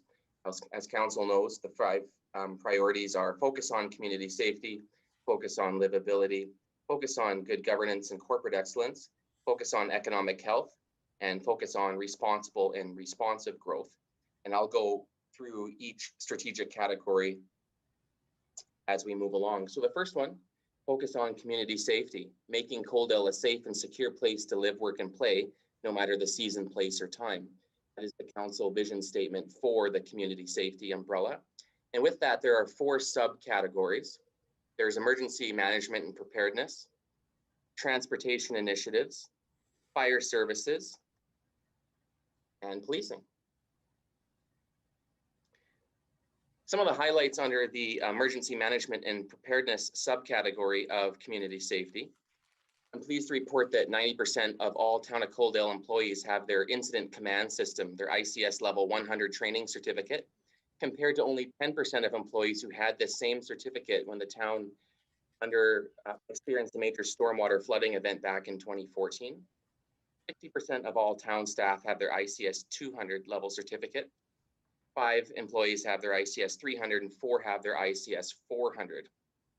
From a certificate training perspective, this is a huge benefit for the community, and this was recognized in the 2018 Municipal Affairs Award for Excellence that we received for our efforts in emergency preparedness. We've also, as part of emergency management, had full-scale hazardous materials exercise in collaboration with CP Rail, hosted annual simulated emergency management tabletop exercises. Our Director of Emergency Management, Mr. Clayton Rutberg, has a master's degree in emergency management and preparedness, and we have regionalized his services with Lethbridge County. Under transportation, there was the installation of a 3.1 kilometer paved pedestrian pathway along the canal system in Coaldale, as well as a perimeter pathway around Centennial Park, located on the northwest side of Coaldale. There's the Safe Routes to School program, installation of 4 additional sets of pedestrian crossing beacons, installation of wayfinding signage to ensure ease of navigation around Coaldale, reconstruction of a more pedestrian-friendly Main Street, rehabilitation of 8th Street North to the Industrial Park, obtaining a 50% grant for eligible expenses from the province of Alberta to do so. An interesting point of note is that we were the first urban municipality in Alberta to receive funds under the under this branch of the Strategic Transportation Initiatives Program funding stream. Also the rehabilitation of 8th Street South, completion of the Transportation Master Plan, an ongoing collaboration and discussion with CP Rail, Alberta Transportation and Transport Canada for the installation of traffic lights at Highway 3 and 30th Street, as well as the pursuit of grant funds for a pedestrian overpass for Highway 3, among other safety enhancements. On the fire services subcategory, there's the completion of the $4.5 million fire hall renovation expansion project, acquisition of the aerial apparatus, also known as an elevated master stream, in collaboration with Lethbridge County, who contributed 20% of the cost, modernization of safety and rescue equipment, including purchase of new self-contained breathing apparatus and battery-powered vehicle extrication tools, implementation of the Blue Card Officer Command System to create standardization for response and enhance safety for firefighters. Coaldale and District Emergency Services also provides, starting in May, fire inspection and investigation services to Lethbridge County in our response area. Formalized a firefighter mental health program, providing Coaldale's first responders with access to a licensed psychologist. Council also approved the firefighter fitness program, where the town pays up to 100% of a member's gym membership as an incentive to be active. The percentage of rebate is based on the number of trips to the gym. Council also implemented a firefighter and business property tax rebate program for members who own a house and to employers who provide paid release time to members to respond to daytime calls, the first of its kind in Alberta. Also, the training benchmark significantly increased, where there is a fully certified 1001 department, and receiving your 1001 certification is part of the onboarding training process for new members. And under policing, as Staff Sergeant Henry just reminded us, we've got a couple of pretty exciting highlights here. In 2018, Council approved the funds to hire an additional 9th RCMP member for Coaldale to enhance policing presence. Construction of the new regional RCMP post-attachment facility in Coaldale, $13+ million capital investment that was 100% funded by the Government of Canada. And this is a facility that I should note that'll bring or be the host area for 45 jobs to the community of Coaldale. Also an overhaul of the Town of Coaldale Peace Officer Program after various forms of council and community engagement. And Mr. Mark Anderson was hired recently as the town's manager of community policing, and we're looking forward to filling the other positions in the department. So that covers off focus area number 1 on community safety.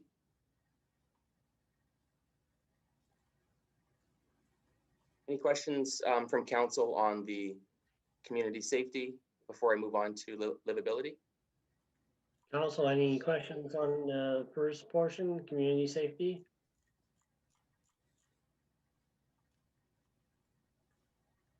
I see nobody indicating, so you can go to the next section, please. Okay, thank you. Priority number 2, focus on livability. Council's statement here is, we are a community that is safe, friendly, vibrant, and environmentally conscious, a place where aging in place is possible, where good experiences happen. The 5 subcategories that Council created as fulfillment of that vision for livability include recreation, culture and events, parks and beautification, education and outreach, and service delivery. We'll start with recreation. And the tagline here for this subcategory is that Coaldale build recreational capacity by empowering, facilitating, collaborating, and leveraging partnership opportunities. Construction is underway for the replacement of the arena slab and perimeter glass dasher board project. There was a couple pictures on Facebook not too long ago where there's soil and it looks like an indoor rodeo ground, but we are making good headway on that project in time for the upcoming ice season. In collaboration with Palliser School Division, joint high school multi-use recreation project will be constructed in Coaldale with a tentative groundbreaking scheduled for July 2021. This represents a combined $50 million in capital investment for the community of Coaldale. Due to partnerships formed with Twisted Steel Fitness and Palliser School Division, along with other leasable opportunities within the facility, the business operations plan for the multi-use recreation center forecasts an annual operating surplus. There's also the creation of the Arena Enhancement Working Group for the second sheet of ice, along with an aquatics new pool subcommittee. The completion of Eastview Park, this was a partnership with the Coaldale Kinsmen, where $100,000 that council contributed helped propel a $450,000 plus project that's very well utilized. Council also set aside $100,000 cash donation to the Link Regional Pathway project, which has been sitting in reserve until such time that they proceed to construction. There's also the partnership with the new owners and developers of Owl's Nest Campground in Coaldale, where a portion of the funds generated from the land sale will be used by the town to fund the construction of a new mountain bike park. And then there's the installation of 3.1 kilometers of paved pathway in Coaldale along the canal and into the Quads recreational complex. The second subcategory is culture and events.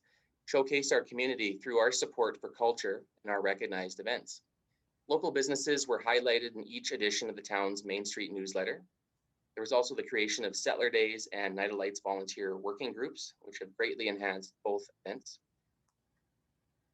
For community engagement events, we've made an effort to feature local cuisine, hosted tourism guru Roger Brooks in Coaldale along with South Grow, maintained funding partnerships with the Gem of the West Museum Society and Coaldale Handy Ride.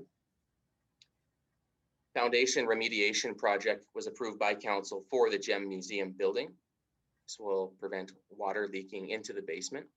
Fireworks on Canada Day, hosted Coaldale Centennial and Homecoming celebrations, which were very well attended. Land was acquired to facilitate the outdoor component of the downtown Civic Square project, and collaboration between the town and a local developer to enhance the landscaping and aesthetics of a stormwater holding pond on the south side of Coaldale. Parks and beautification, where aesthetics drive commerce through curb appeal and strong first impressions. There's the landscape overhaul of what used to be called McCain Park by Highway 3 and Dairy Queen. Additional Highway 3 corridor enhancements relative to the landscape. Creation of a natural play space and playground behind the hub in collaboration with FCSS. Approval by council to upgrade playground equipment at the Kin Picnic Shelter. The construction of the Centennial Pathway project and installation of interpretive signage around the stormwater holding infrastructure on the northwest side of Coaldale. There is a strong beautification component added to Main Street. Collaboration with local businesses to enhance parking in the Main Street area. Landscaping enhancements are going to be taking place around Owl's Nest Campground. On the education and outreach front, the tagline here is to identify and explore educational programming partnerships and opportunities between local schools and various town departments.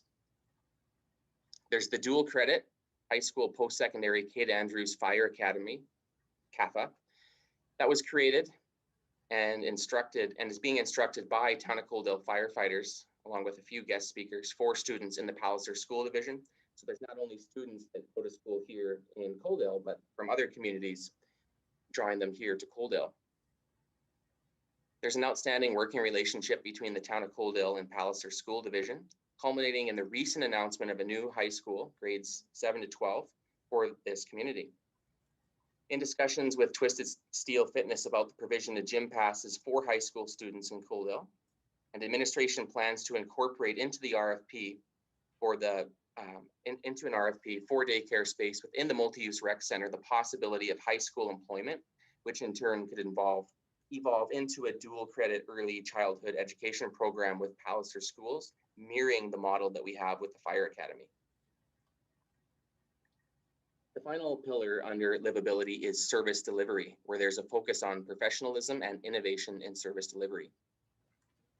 We've completed or in the near the completion process of 2 out of 4 phases of the town's street lighting improvement program. Collaboration with private sector to identify better ways to handle excess recyclables and organic waste. Creation of 2 additional parking lots in downtown Coaldale. which were created using in-house resources, continuance of the annual sewer relining program, acquisition and deployment of a new street sweeper, acquisition and deployment of a new 3-in-1 sander salter snowplow dump truck. There's a launch of the new town website and various online engagement tools. We've also development with a focus on red tape reduction to be initiated in spring 2021. So that wraps up the highlight for livability. Just want to check in to see if there's any questions before moving on to the section on governance and corporate excellence. Okay, Councillor Chapman has a question. Yeah, thank you, Worship, and thank you so much, Kaylin. Under livability, and you mentioned a lot of great things. I just wanted to pick on Coaldale Handy Ride for a moment, and thank you for addressing them as part of living in Coaldale. That's great. I had initially thought that maybe you might have wanted to include them under transportation, being that the investment in community busing is really important to our community as well. So having the ability to achieve their quality of life needs and becoming a public service was really the matter I was sort of focusing on there. Okay, I think that's a really good comment. There's going to be a number of items that could fit under multiple pillars. We could do a cross-reference and place reference to the handy ride under transportation as well. There's no issues with having a little bit of cross-pollination, just knowing that there could be a number of different pillars that certain initiatives or projects can fit under at once. Any other questions through the Kaylin? Okay, thank you, Kaylin. That completes the livability segment. Okay, so priority number 3, focus on good governance and corporate excellence. Council's vision statement here for this pillar is that we are a local government that works tirelessly to ensure Coaldale becomes a bastion of best practices, an organization known for corporate excellence. The 5 subpoints under this pillar: providing excellent value for money, advocacy, community engagement, relationships, and performance accountability. The first one is providing excellent value for money. We had to break this one into a couple of different slides because we couldn't fit it all onto a single sheet here. The first one is consistent quarterly financial reports are provided to council with emphasis on operating capital spending variances. Focus on improving efficiencies has allowed for a 0% residential tax increase for 3 consecutive years and a 0% non-residential tax increase for 2 consecutive years. Due to decisive, timely, and prudent austerity measures, the town finished the 2020 fiscal year end with a $2 million operating surplus, which was reinvested by council into capital reserve accounts or projects. We've also obtained over $9.3 million in grants this council term, plus a $13 million RCMP station, plus confirmation of $39 million in school infrastructure funding, for a grand and unprecedented total of $60 million worth of government investment in Coaldale over the past 3.5 years. Through various economic development initiatives, including Civic Square, we've expanded the growth of Coaldale's non-residential tax base by $42 million over the past 3 years, and this excludes the 14 acres of industrial land that has sold in 2021. This ties back into our CFO's report, where he noted the gap in ratio between residential and non-residential assessment has widened, where non-residential makes up 15.32% of our tax base, and residential is now dropped to 84.68. Having an 85-15 ratio is a major success because it wasn't that long ago where Coaldale was in that 90-10 category.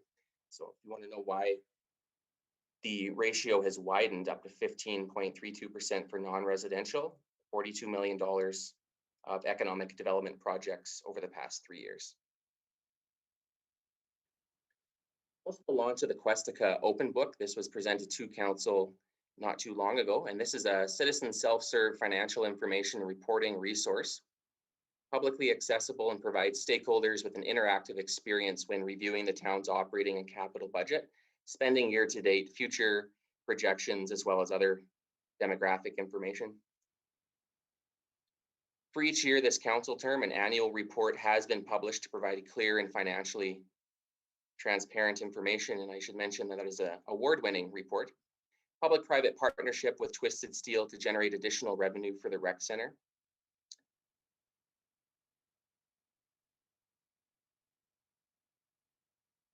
Advocacy success. Focus on targeted advocacy with other levels of government to support our strategic goals and long-term interests.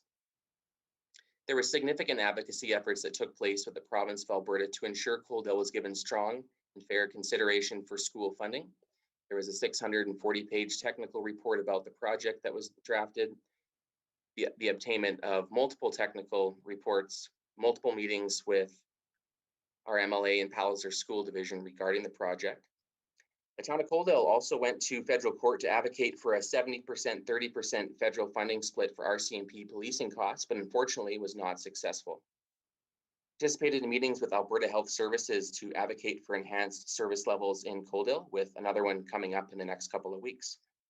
There's also been regular meetings between council with our MP and MLA to advocate for town projects and funding opportunities.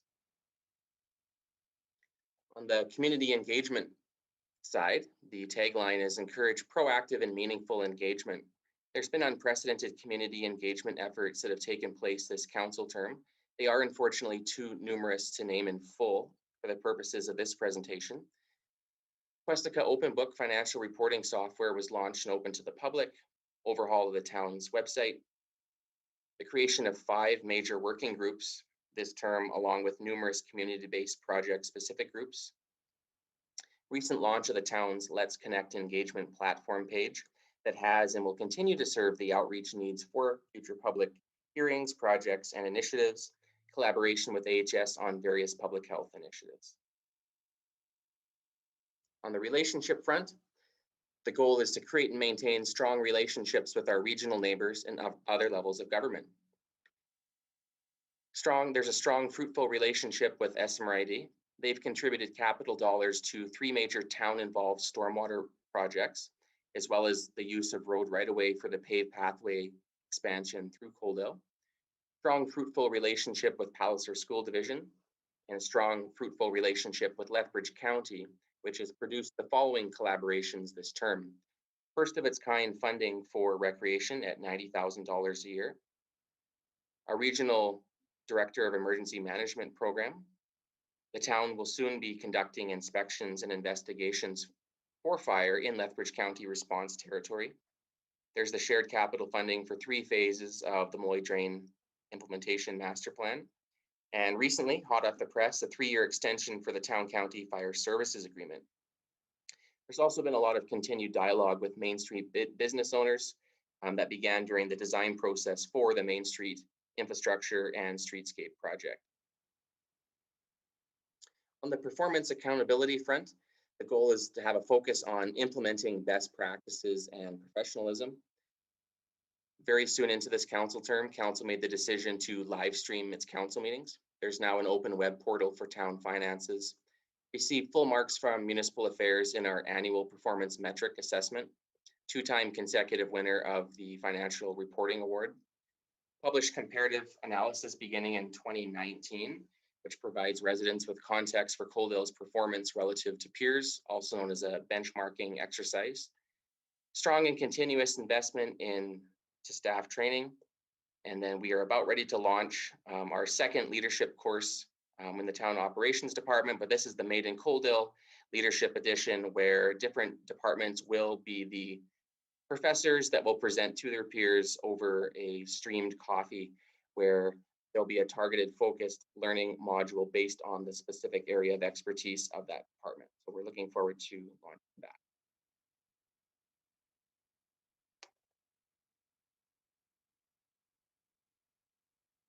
Okay, that's a wrap for the good governance and corporate success. Just want to check in to see if there's any questions before moving on to the next pillar.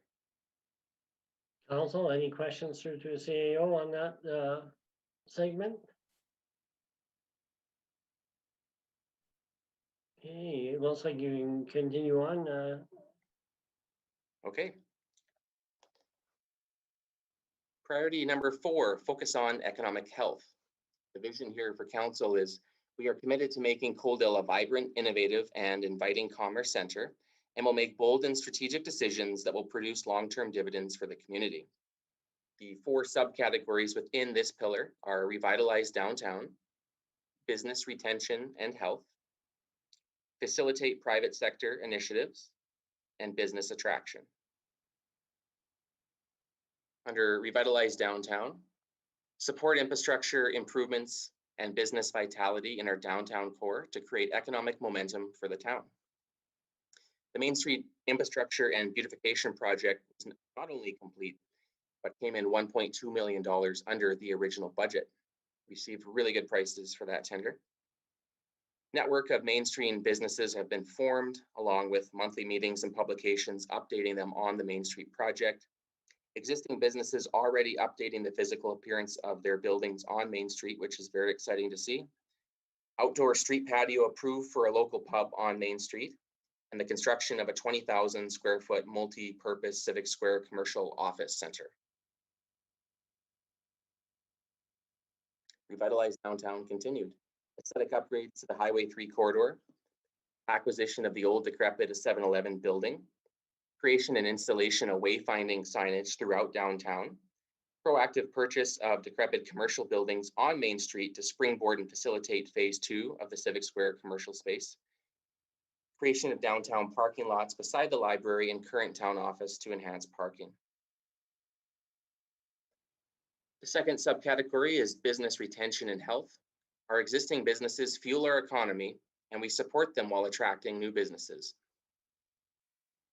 A couple of the highlights under this point is that council has not approved an increase to non-residential taxes for the past 2 years. Deferral of the business licensing fee, taxes, and utilities to support businesses during mandated lockdowns, the quickest and most expansive support response in the region. Interest-free loan program through Community Futures is the most generous program of its type in the province. Investment in core infrastructure, capital projects, and growth stimulating measures have helped existing businesses through the various spin-offs. Continuous internal efforts to support red tape reduction to ensure regulatory burden for businesses is minimized where possible. The third subcategory is facilitate private sector initiatives. We create an environment and processes that set up private sector investments for long-term success.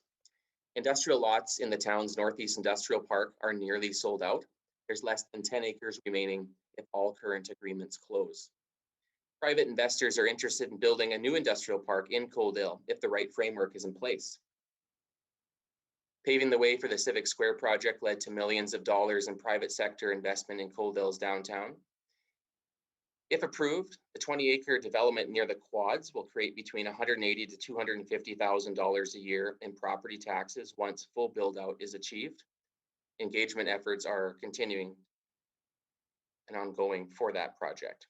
This just gives you a snapshot of the tax revenue that can be generated in the form of infill developments.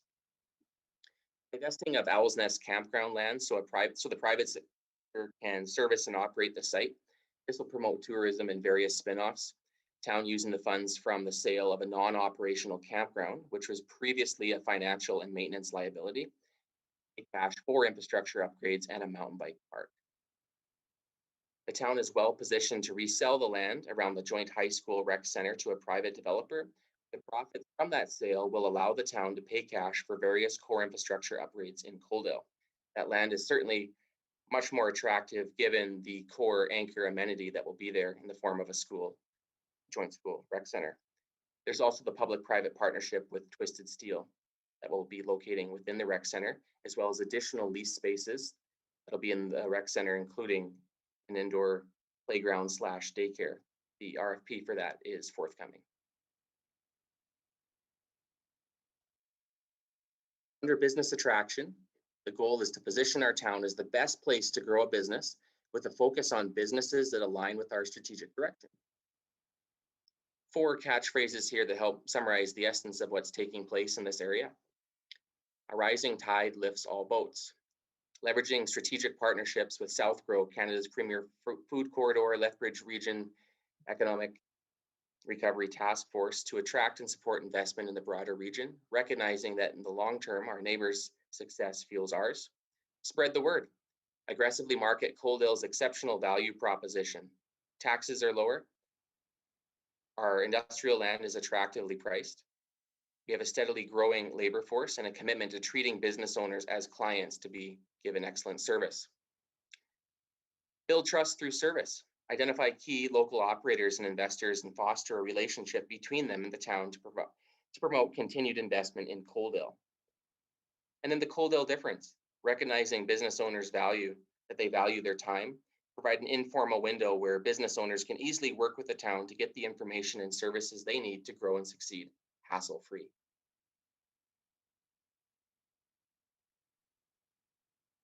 That concludes the economic development pillar. Any questions before I move on?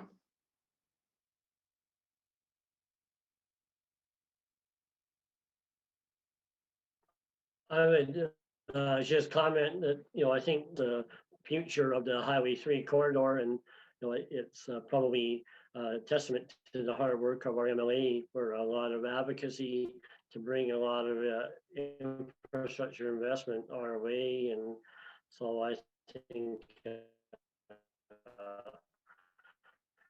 the Coaldale area along the Highway 3, a lot of infrastructure spending by the provincial government, thanks our MLA's work. Is there any other questions or comments from council on this? Councillor Holm? Thank you, Your Worship. It's just more of a comment than anything. It ties both this, the economic health, and the one prior to that with good governance and stuff. I think there's someplace along the line, I think we need to do a better job of being have transparency in our tendering and purchasing process, so that I don't know whether we can tie it into the Quesica books or something like that. But I think we need to work on that part of the business just a little bit. Okay, thank you. And we can proceed to the final priority, number 5, if you wish, Kevin. Okay, thank you. I made a note of Councillor Holm's comment. So priority number 5 is a focus on responsible and responsive growth. The vision statement here from council is we are proactive and deliberate as we plan our future. We steward our infrastructure in a manner that allows us to simultaneously support, stimulate, and fund the growth of our community. The 4 subcategories within this pillar include land use planning, management of assets, invest in core infrastructure, and opportunity readiness and preparedness. For land use planning, there's a couple of big highlights here. Annexation was complete officially in 2018 once the written decision from the Municipal Government Board was delivered to the town of Coaldale.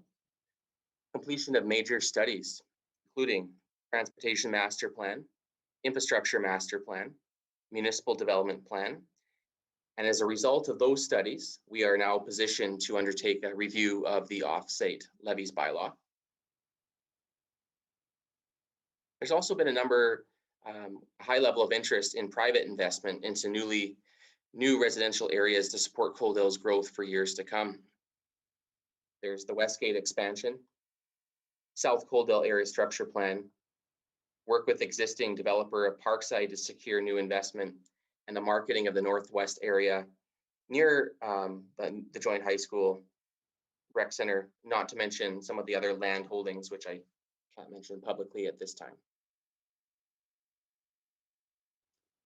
Second category is management of assets, striving to build a better future through prudent and proactive planning today.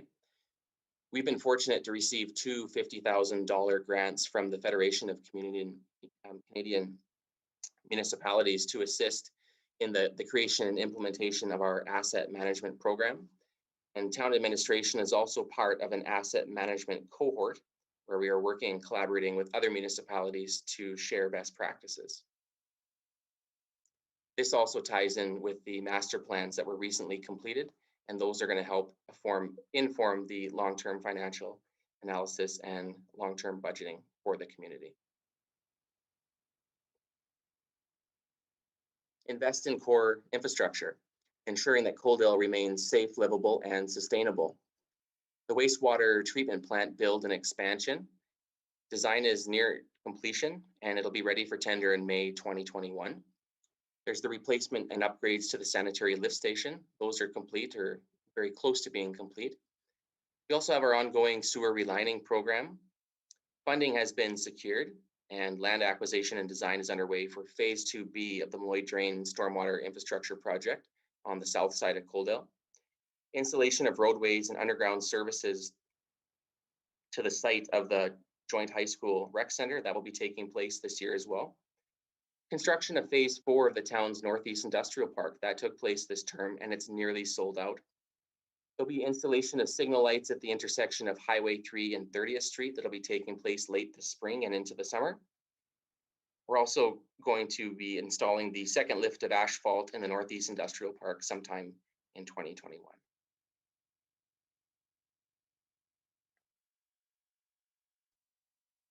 The fourth subcategory here is opportunity readiness and preparedness, utilizing our guiding documents to enable strong decision-making when land use development opportunities, prospective commercial industrial enterprises, and/or grant funding streams arise.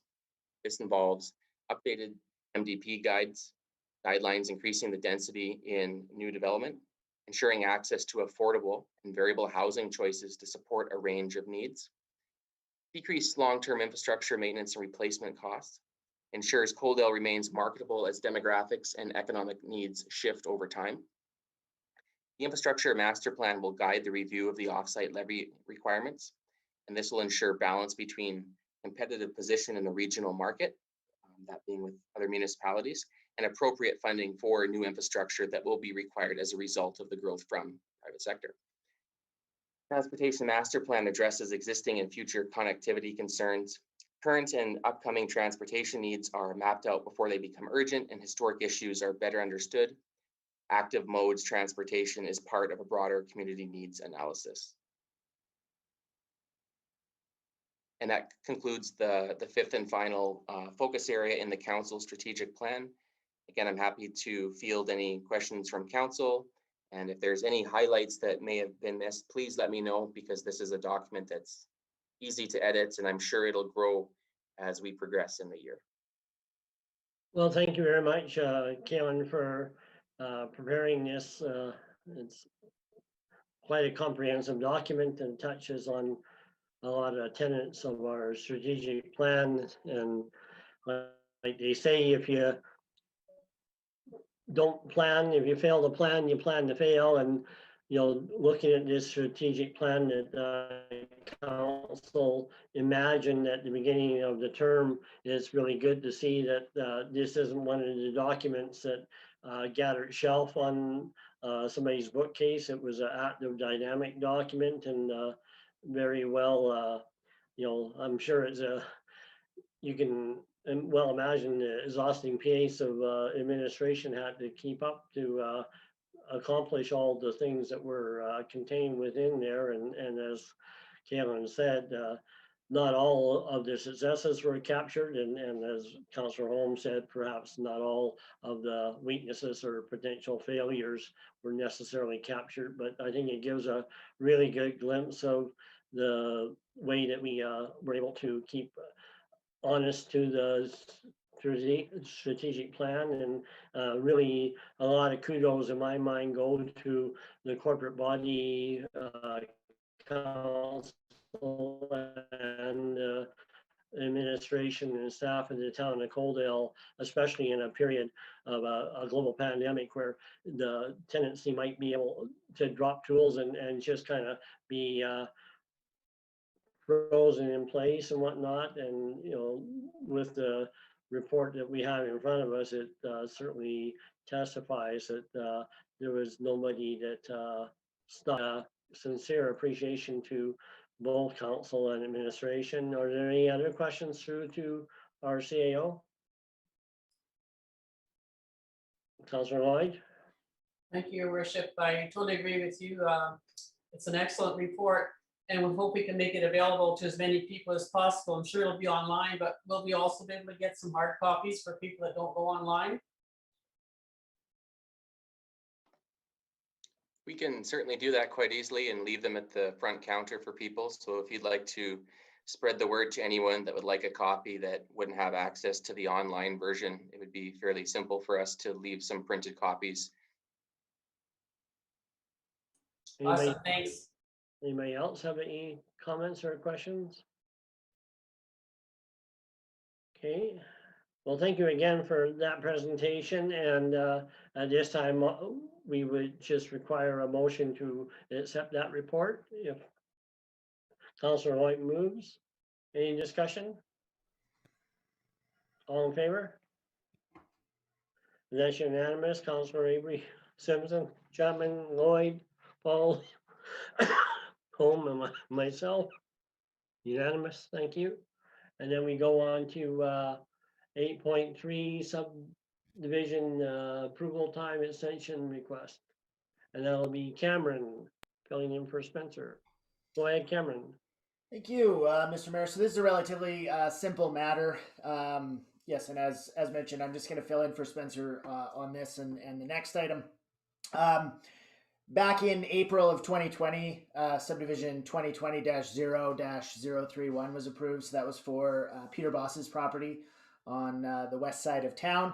And as you know, when a subdivision approval is granted, there are a number of conditions that need to be met in order to complete the subdivision and get it registered with land titles. In this particular case, there is one item that was outstanding, so that's a work in progress. It's fundamentally complete now. And there's a request for a 2-month extension to satisfy these conditions. However, we're actually going to recommend 6 months just in case, because it doesn't really have a fundamental, doesn't make fundamentally any difference for us other than potentially creating a headache if we do need to come back. Fundamentally, what occurred, as I understand it, one of the conditions was a requirement for the registration of a right-of-way agreement. Had to do with the Malloy drain. There's some legal issues associated with the wording of that made that particular condition take a while to be satisfied in terms of having the legal agreement put together. So the fact that conditions haven't been satisfied really isn't a reflection on the applicant at all. Rather, it's just sort of one of these things that comes up periodically when you're dealing with the legal system. So we are recommending that council approve the request, and furthermore, we'd actually recommend that you'd consider a 6-month extension rather than 2, just for administrative simplicity. And lastly, we are also, because this is really at no fault of the applicant for why this took longer than it did, we are recommending a waiver of the $330 subdivision fee for this particular extension. Thank you, Cameron. Any discussion, questions?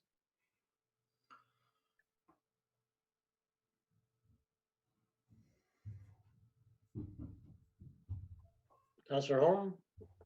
I think we had pretty good discussion on this when we first talked about it a while ago. So I would like to make the motion that we approve a 6-month time extension and waive the associated additional fee that they would require. Okay. Councillor, any questions? Councillor Chapman? Yeah, thank you, Worship. Speaking in favor of the motion, I noticed on Orsk's page there that they're talking about a minimum extension fee of $330. Is that Orsk's own money? Is that their own, or is this the town's, Cam? Well, the subdivision would have been done when we were still using them as our planning service, so we're not anymore. So we're doing that in-house now. So what you're looking at would have been the original decision made by them, but we would certainly have the ability to waive that fee internally. Thank you, Cam. Any other discussion? So we have a motion by Councillor Holm to accept the recommendation of the 6-month extension and the waiving of the $330 fee. I'll call the question. All in favor? And that's unanimous. Councillor Pauls, Avery, Chapman, Lloyd, Simpson, Holm, and myself. Thank you, Cam. And then we'll move to item 8.4, request for waiving the permit for patios. The fees. Yes, thank you. So as you know, we do have a patio being developed by our friends over at McLennan's across the street from the town office, and that's an idea that seems to be generating some excitement within the community. We've definitely heard some positive feedback on that moving forward. We are coming to council today to talk about potentially providing a bit of an incentive. We've talked about ways we can help the business community and different businesses, different types of businesses, potentially adjust for some of these COVID restrictions which keep coming up. And we thought this was a fairly simple thing to do, and it is something that's been done, as I understand, in some other municipalities. But what we want to do is we want to fundamentally promote the idea of temporary patios for our restaurants. Because many restaurants, as you know, don't have the capacity right now to be open to serve unless they have enough space outside to do so. And so we feel that it's a way we can help that process move forward by making it as simple and easy and cheap as possible for these business owners to get approved for a temporary patio so that their business can be open. Because we really have no idea how long the COVID restrictions are going to be in place, whether that's going to be all summer, or whether it's going to be another week, or whether they're going to come and go. It's really hard for us to say. So what we're proposing here is that we consider two things. First of all, waiving the fees for development permits for temporary patios, given that, obviously this is a difficult cash time for people in these businesses. So we feel it's a reasonable gesture to make. With respect to that, and second, basically to authorize the use of some staff resources to help put the applications together on behalf of these applicants so that they don't have to necessarily invest a lot of time into something they're perhaps not familiar with. We can simply take care of 90% of the work in-house and simply bring the application to them for their approval and sort of take out the technical complexity that sometimes exists with these types of applications. So fundamentally what we're talking about here, again, two things: waiving the permit fees for these types of uses on a temporary basis for this calendar year, and then also to dedicate resources to preparing those requests as they come in. The total impact financially would be pretty marginal. We're talking about a $50 permit application where it's a permitted use and $250 where it's discretionary. And obviously there's a limited number of types of businesses that could potentially apply for this. So the absolute worst case scenario from a financial perspective would be, a matter of a few $100s, nothing that would necessarily break the bank. But Okay, thank you, Cam. Any questions for the Cam on this item?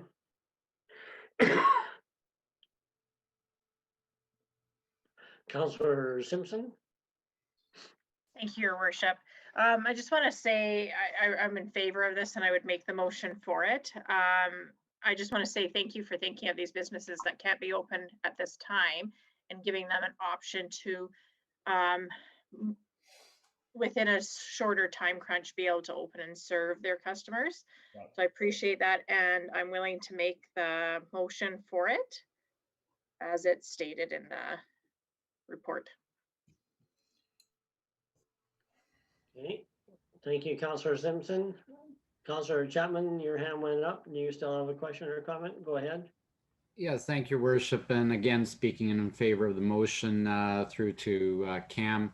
So the one applicant that was came forward earlier this year, would they be reimbursed if they've already paid? yeah, that would Okay, be reasonable. good. Fair enough. Thank you. Councillor Holm? Thank you, Your Worship. I just follow through to Cam.